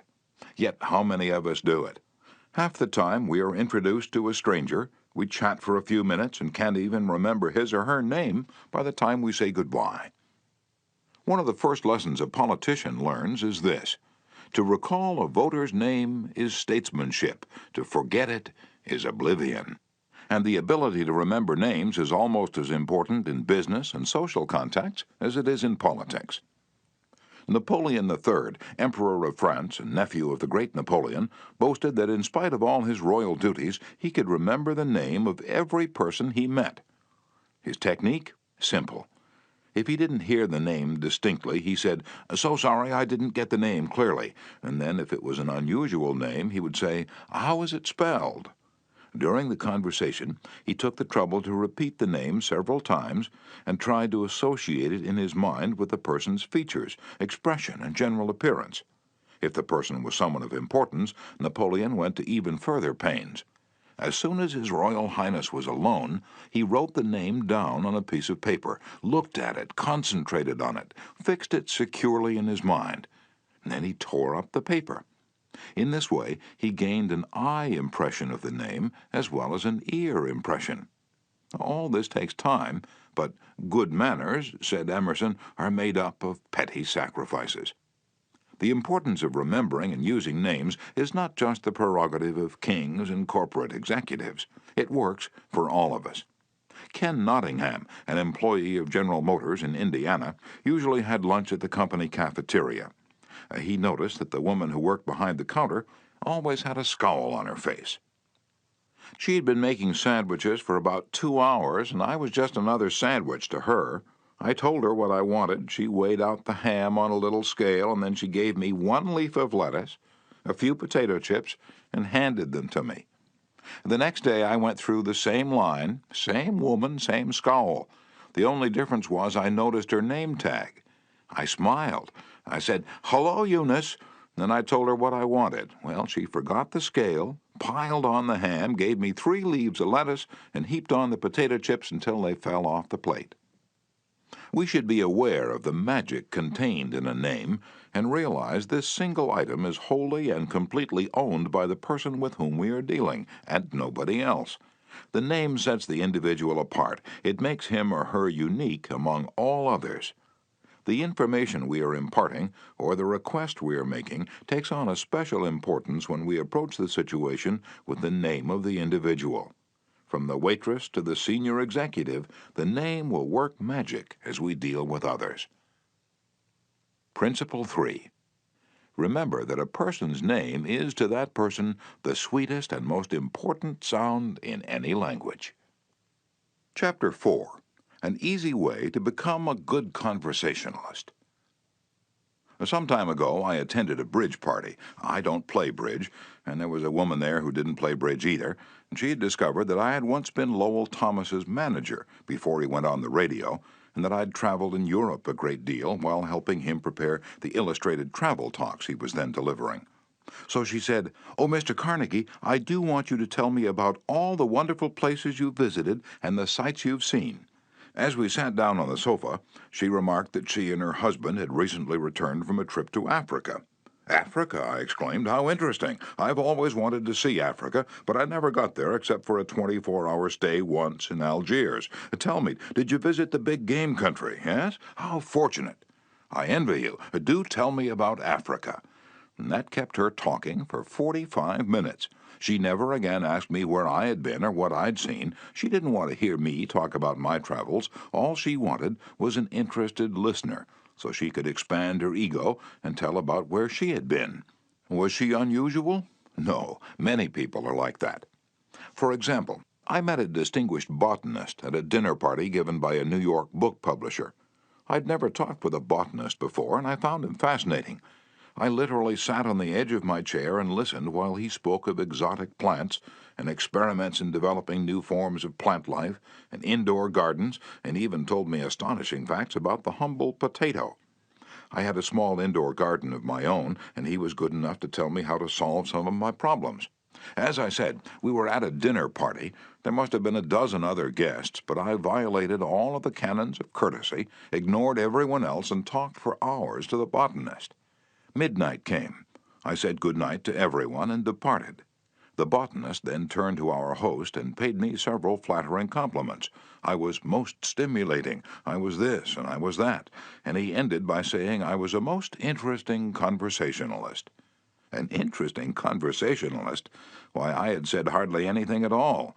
I couldn't have said anything if I'd wanted to without changing the subject, for I didn't know any more about botany than I knew about the anatomy of a penguin. But I had done this. I had listened intently. I had listened because I was genuinely interested, and he felt it. Naturally, that pleased him. That kind of listening is one of the highest compliments we can pay anyone.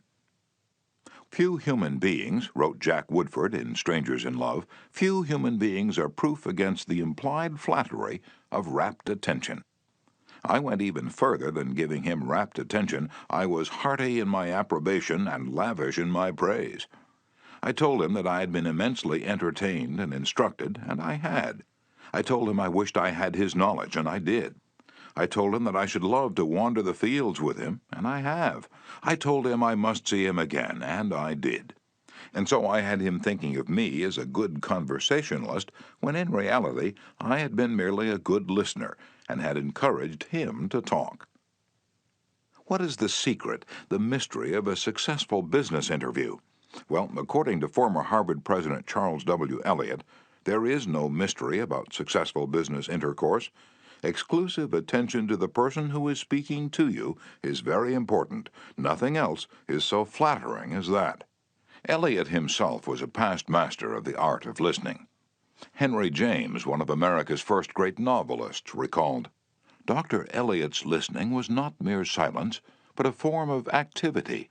Sitting very erect on the end of his spine, with hands joined in his lap, making no movement except that he revolved his thumbs around each other, faster or slower.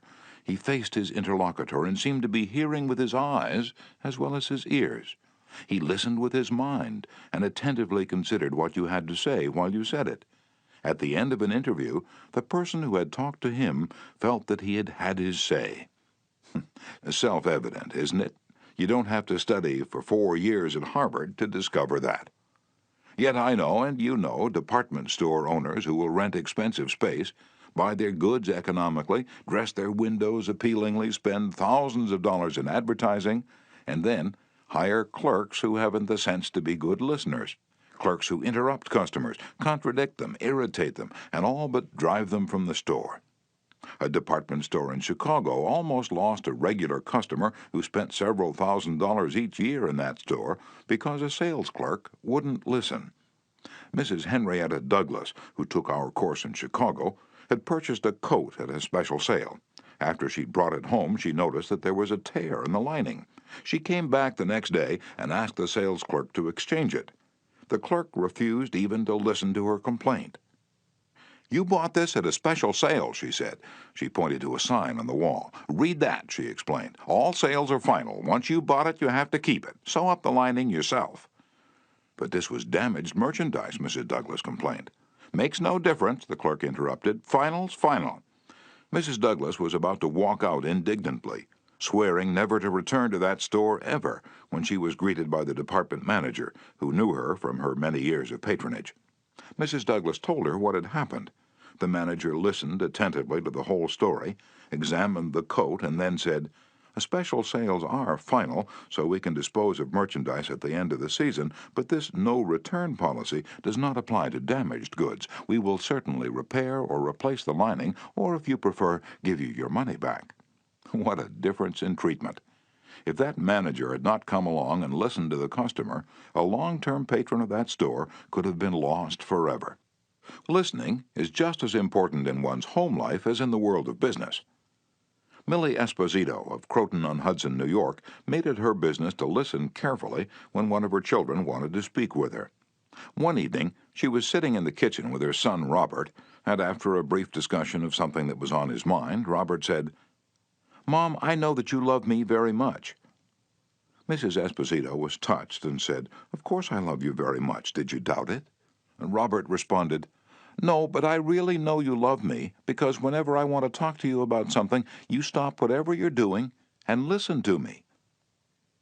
The chronic kicker, even the most violent critic, will frequently soften and be subdued in the presence of a patient, sympathetic listener, a listener who will be silent while the irate fault-finder dilates like a king cobra and spews the poison out of his system.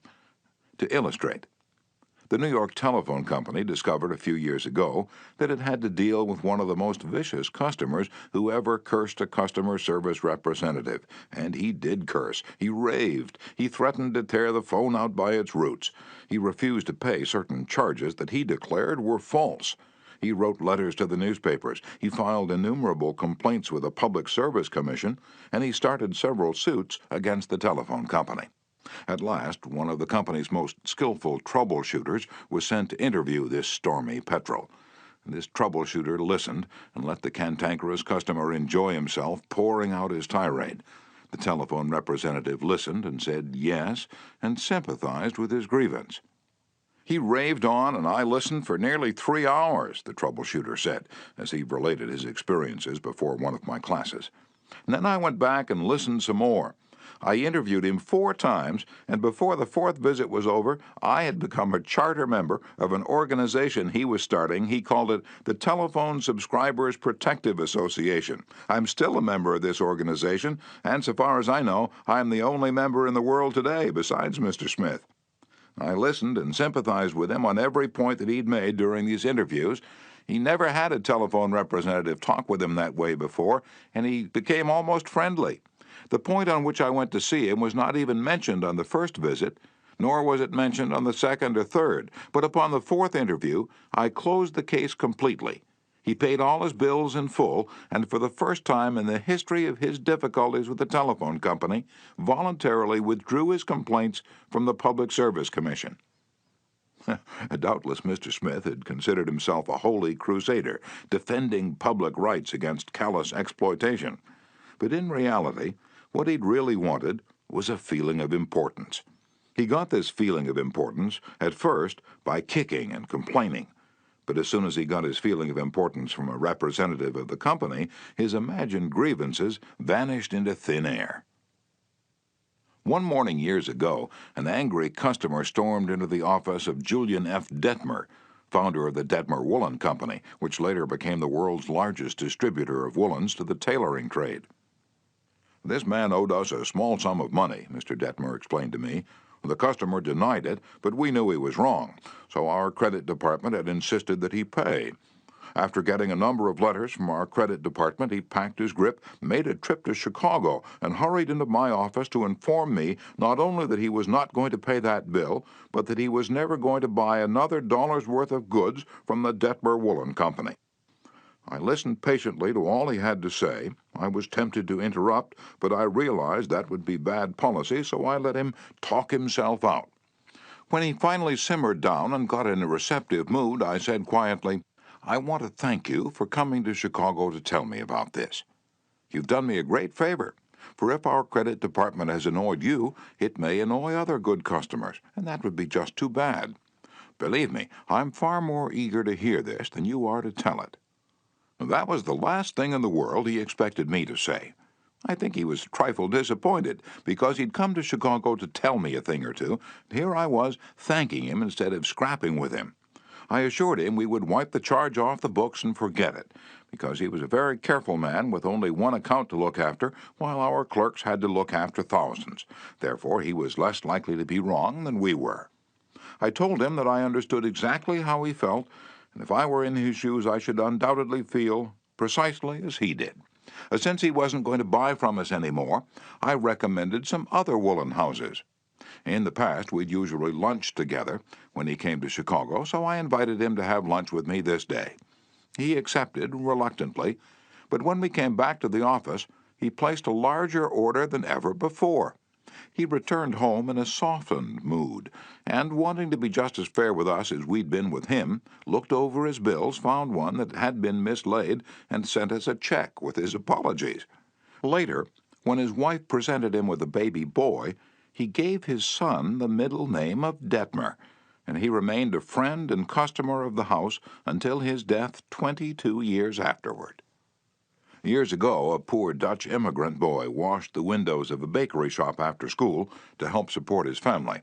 His people were so poor that in addition he used to go out in the street with a basket every day and collect stray bits of coal that had fallen in the gutter where the coal wagons had delivered fuel. That boy, Edward Bach, never got more than 6 years of schooling in his life, yet eventually he made himself one of the most successful magazine editors in the history of American journalism. How did he do it? That is a long story, but how he got his start can be told briefly. He got his start by using the principles advocated in this chapter. He left school when he was 13 and became an office boy for Western Union, but he didn't for one moment give up the idea of an education. Instead, he started to educate himself. He saved his car fares and went without lunch until he had enough money to buy an encyclopedia of American biography. And then he did an unheard-of thing. He read the lives of famous people and wrote them, asking for additional information about their childhoods. He was a good listener. He asked famous people to tell him more about themselves. He wrote General James A. Garfield, who was then running for president, and asked if it was true that he was once a tow boy on a canal, and Garfield replied. He wrote General Grant asking about a certain battle, and Grant drew a map for him and invited this 14-year-old boy to dinner and spent the evening talking to him. Soon our Western Union messenger boy was corresponding with many of the most famous people in the nation: Ralph Waldo Emerson, Oliver Wendell Holmes, Longfellow, Mrs. Abraham Lincoln, Louisa May Alcott, General Sherman, and Jefferson Davis. Not only did he correspond with these distinguished people, but as soon as he got a vacation, he visited many of them as a welcome guest in their homes. This experience imbued him with a confidence that was invaluable. These men and women fired him with a vision and ambition that shaped his life. And all this, let me repeat, was made possible solely by the application of the principles we're discussing here. Isaac F. Marcusson, a journalist who interviewed hundreds of celebrities, declared that many people fail to make a favorable impression because they don't listen attentively. They have been so much concerned with what they are going to say next, they do not keep their ears open. Very important people have told me they prefer good listeners to good talkers, but the ability to listen seems rarer than almost any other good trait. And not only important personages crave a good listener, but ordinary folks do too. As the Reader's Digest once said, many persons call a doctor when all they want is an audience. During the darkest hours of the Civil War, Lincoln wrote to an old friend in Springfield, Illinois, asking him to come to Washington. Lincoln said he had some problems he wanted to discuss with him. The old neighbor called at the White House, and Lincoln talked to him for hours about the advisability of issuing a proclamation freeing the slaves. Lincoln went over all the arguments for and against such a move, and then read letters and newspaper articles, some denouncing him for not freeing the slaves, others denouncing him for fear he was going to free them. After talking for hours, Lincoln shook hands with his old neighbor, said good night, and sent him back to Illinois without even asking for his opinion. Lincoln had done all the talking himself. That seemed to clarify his mind. He seemed to feel easier after that talk, the old friend said. Lincoln hadn't wanted advice. He had wanted merely a friendly, sympathetic listener to whom he could unburden himself. That's what we all want when we're in trouble. That is frequently all the irritated customer wants, and the dissatisfied employee, or the hurt friend. One of the great listeners of modern times was Sigmund Freud. A man who met Freud described his manner of listening. It struck me so forcibly that I shall never forget him. He had qualities which I had never seen in any other man. Never had I seen such concentrated attention.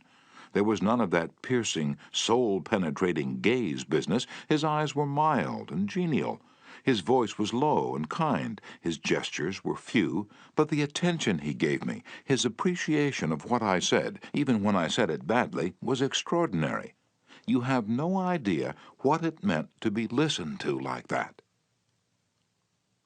If you want to know how to make people shun you and laugh at you behind your back and even despise you, here's the recipe. Never listen to anyone for long. Talk incessantly about yourself. If you have an idea while the other person is talking, don't wait for him or her to finish. Burst right in and interrupt in the middle of a sentence. Do you know people like that? I do, unfortunately, and the astonishing part of it is that some of them are prominent. Bores, that is all they are. Bores intoxicated with their own egos, drunk with the sense of their own importance. People who talk only of themselves think only of themselves. And those people who think only of themselves, Dr. Nicholas Murray Butler, longtime president of Columbia University, said, are hopelessly uneducated. They are not educated, said Dr. Butler, no matter how instructed they may be. So, if you aspire to be a good conversationalist, be an attentive listener. To be interesting, be interested. Ask questions that other persons will enjoy answering. Encourage them to talk about themselves and their accomplishments. Remember that the people you're talking to are 100 times more interested in themselves and their wants and problems than they are in you and your problems. A person's toothache means more to that person than a famine in China which kills 1,000,000 people. A boil on one's neck interests one more than 40 earthquakes in Africa. Think of that the next time you start a conversation. Principle 4. Be a good listener. Encourage others to talk about themselves. Chapter 5. How to Interest People. Everyone who was ever a guest of Theodore Roosevelt was astonished at the range and diversity of his knowledge. Whether his visitor was a cowboy or a rough rider, a New York politician or a diplomat, Roosevelt knew what to say. And how was it done? The answer was simple. Whenever Roosevelt expected a visitor, he sat up late the night before, reading up on the subject in which he knew his guest was particularly interested. For Roosevelt knew, as all leaders know, that the royal road to a person's heart is to talk about the things he or she treasures most. The genial William Lyon Phelps, essayist and professor of literature at Yale, learned this lesson early in life. When I was 8 years old and was spending a weekend visiting my Aunt Libby Lindsley at her home in Stratford on the Housatonic, he wrote in his essay on human nature, a middle-aged man called one evening, and after a polite skirmish with my aunt, he devoted his attention to me. At that time, I happened to be excited about boats, and the visitor discussed the subject in a way that seemed to me particularly interesting. After he left, I spoke of him with enthusiasm. What a man! My aunt informed me he was a New York lawyer, that he cared nothing whatever about boats, that he took not the slightest interest in the subject. But why then did he talk all the time about boats? Because he is a gentleman. He saw you were interested in boats, and he talked about the things he knew would interest and please you. He made himself agreeable. And William Lyon Phelps added, I never forgot my aunt's remark. As I write this chapter, I have before me a letter from Edward L. Challiff, who was active in Boy Scout work.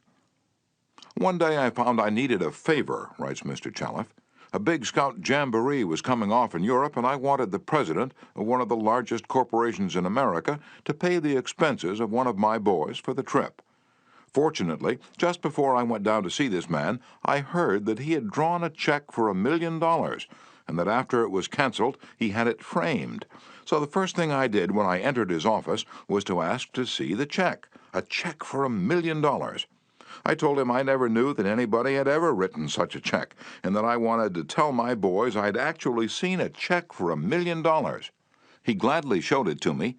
I admired it and asked him to tell me all about how it happened to be drawn. You notice, don't you, that Mr. Challiff didn't begin by talking about the Boy Scouts, or the jamboree in Europe, or what it was he wanted. He talked in terms of what interested the other man. And here's the result. Presently, the man I was interviewing said, "Oh, by the way, what was it you wanted to see me about?" So I told him. To my vast surprise, Mr. Challiff continues, he not only granted immediately what I asked for, but much more. I'd asked him to send only one boy to Europe, but he sent 5 boys and myself, gave me a letter of credit for $1,000, and told us to stay in Europe for 7 weeks. He also gave me letters of introduction to his branch presidents, putting them at our service, and he himself met us in Paris and showed us the town. Since then, he's given jobs to some of the boys whose parents were in want, and he's still active in our group. Yet I know if I hadn't found out what he was interested in and got him warmed up first, I wouldn't have found him 1/10 as easy to approach.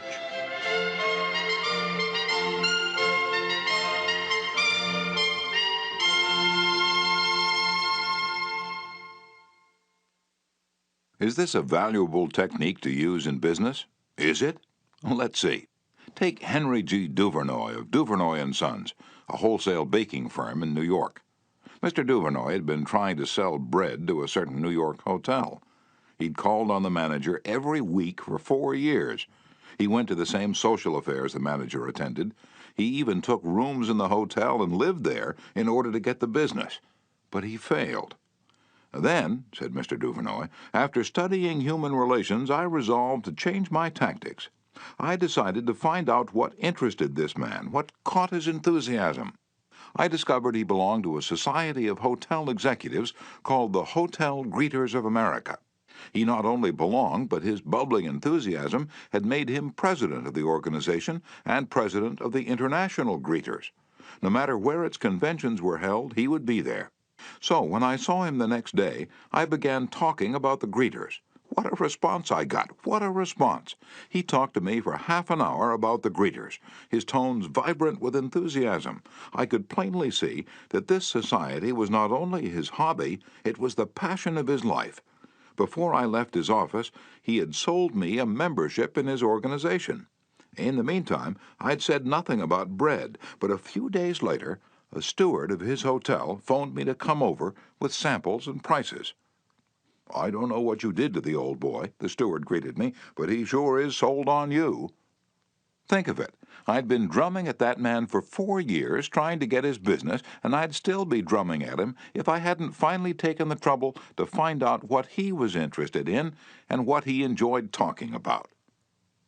Edward E. Harriman of Hagerstown, Maryland, chose to live in the beautiful Cumberland Valley of Maryland after he completed his military service. Unfortunately, at that time there were few jobs available in the area. A little research uncovered the fact that a number of companies in the area were either owned or controlled by an unusual business maverick, R.J. Funkhauser, whose rise from poverty to riches intrigued Mr. Harriman. However, he was known for being inaccessible to job seekers. Mr. Harriman wrote, "I interviewed a number of people and found out that his major interest was anchored in his drive for power and money. Since he protected himself from people like me by use of a dedicated and stern secretary, I studied her interests and goals, and only then I paid an unannounced visit at her office. She had been Mr. Funkhauser's orbiting satellite for about 15 years. When I told her I had a proposition for him, which might translate itself into financial and political success for him, she became enthused. I also conversed with her about her constructive participation in his success. After this conversation, she arranged for me to meet Mr. Funkhauser. I entered his huge and impressive office, determined not to ask directly for a job. He was seated behind a large carved desk and thundered at me, "How about it, young man?" I said, "Mr. Funkhauser, I believe I can make money for you." He immediately rose and invited me to sit in one of the large upholstered chairs. I enumerated my ideas and the qualifications I had to realize these ideas, as well as how they would contribute to his personal success and that of his businesses. R.J., as he has become known to me, hired me at once, and for over 20 years I have grown in his enterprises, and we both have prospered. Talking in terms of the other person's interests pays off for both parties. Howard Z. Herzig, a leader in the field of employee communications, has always followed this principle. When asked what reward he got from it, Mr. Herzig responded that he not only received a different reward from each person, but that in general, the reward had been an enlargement of his life each time he spoke to someone. Principle 5. Talk in terms of the other person's interests. Chapter 6. How to make people like you instantly. I was waiting in line to register a letter at the post office at 33rd Street and 8th Avenue, New York. I noticed that the clerk appeared to be bored with the job, weighing envelopes, handing out stamps, making change, issuing receipts, the same monotonous grind year after year. So I said to myself, I'm going to try to make that clerk like me. Obviously, to make him like me, I must say something nice, and not about myself, but about him. So I asked myself, what is there about him that I can honestly admire? That is sometimes a hard question to answer, especially with strangers, but in this case it happened to be easy. I instantly saw something I admired no end. So while he was weighing my envelope, I remarked with enthusiasm, "I certainly wish I had your head of hair." He looked up, half startled, his face beaming with smiles. Well, it isn't as good as it used to be, he said modestly. I assured him that although it might have lost some of its pristine glory, nevertheless it was still magnificent. He was immensely pleased. We carried on a pleasant little conversation, and the last thing he said to me was, "Many people have admired my hair." I'll bet that person went out to lunch that day walking on air. I'll bet he went home that night and told his wife about it. I'll bet he looked in the mirror and said, "It is a beautiful head of hair." I told this story once in public, and a man asked me afterward, "What did you want to get out of him?" What was I trying to get out of him? What was I trying to get out of him? If we are so contemptibly selfish that we can't radiate a little happiness and pass on a bit of honest appreciation without trying to get something out of the other person in return, if our souls are no bigger than sour crab apples, we shall meet with the failure we so richly deserve. Oh yes, I did want something out of that chap. I wanted something priceless, and I got it. I got the feeling that I had done something for him without his being able to do anything whatever in return for me. That's a feeling that flows and sings in your memory long after the incident is past. There's one all-important law of human conduct. If we obey that law, we shall almost never get into trouble.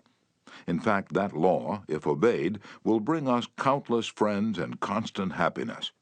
But the very instant we break the law, we shall get into endless trouble. The law is this: always make the other person feel important. John Dewey, as we have already noted, said that the desire to be important is the deepest urge in human nature. And William James said, the deepest principle in human nature is the craving to be appreciated. As I have already pointed out, it is this urge that differentiates us from the animals. It is this urge that has been responsible for civilization itself. Philosophers have been speculating on the rules of human relationships for thousands of years, and out of all that speculation there has evolved only one important precept. It is not new. It is as old as history. Zoroaster taught it to his followers in Persia 2,500 years ago. Confucius preached it in China 24 centuries ago.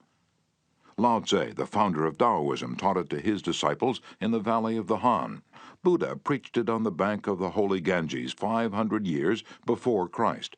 The sacred books of Hinduism taught it 1,000 years before that. Jesus taught it among the stony hills of Judea 19 centuries ago. Jesus summed it up in one thought, probably the most important rule in the world. Do unto others as you would have others do unto you.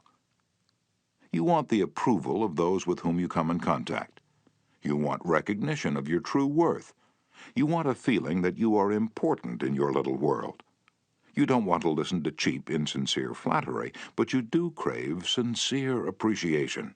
You want your friends and associates to be, as Charles Schwab put it, hearty in their approbation and lavish in their praise.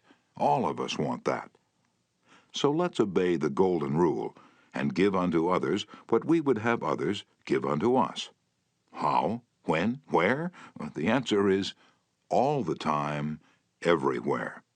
David G. Smith of Eau Claire, Wisconsin, told one of our classes how he handled a delicate situation when he was asked to take charge of the refreshment booth at a charity concert.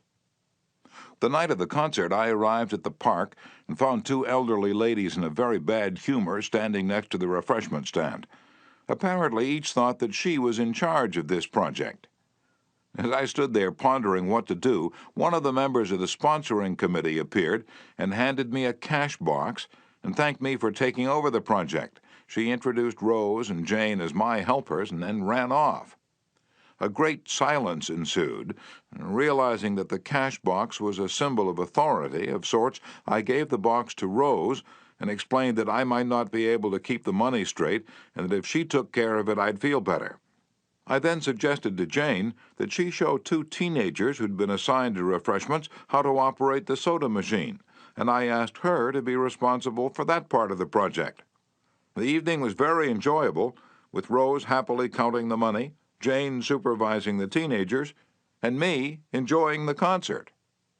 You don't have to wait until you're ambassador to France or chairman of the clambake committee of your lodge before you use this philosophy of appreciation.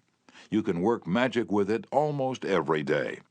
If, for example, the waitress brings us mashed potatoes when we have ordered French fries, let's say, "I'm sorry to trouble you, but I prefer French fried." She'll probably reply, "No trouble at all," and will be glad to change the potatoes because we have shown respect for her. Little phrases such as, "I'm sorry to trouble you," "Would you be so kind?" "Won't you please?" "Would you mind?" "Thank you." Little courtesies like these oil the cogs of the monotonous grind of everyday life, and incidentally, they're the hallmarks of good breeding. Let's take another illustration. Hall Caine's novels, The Christian, The Deemster, The Manxman among them, were all bestsellers in the early part of this century. Millions of people read his novels, countless millions. He was the son of a blacksmith. He never had more than 8 years of schooling in his life, yet when he died, he was the richest literary man of his time. The story goes like this. Hall Caine loved sonnets and ballads, so he devoured all of Dante Gabriel Rossetti's poetry. He even wrote a lecture chanting the praises of Rossetti's artistic achievement and sent a copy to Rossetti himself. Rossetti was delighted. "Any young man who has such an exalted opinion of my ability," Rossetti probably said to himself, "must be brilliant." So Rossetti invited this blacksmith's son to come to London and act as his secretary. That was the turning point in Hall Caine's life, for in his new position he met the literary artists of the day. Profiting by their advice and inspired by their encouragement, he launched upon a career that emblazoned his name across the sky. His home, Greba Castle on the Isle of Man, became a mecca for tourists from the far corners of the world, and he left a multi-million-dollar estate. Yet who knows, he might have died poor and unknown had he not written an essay expressing his admiration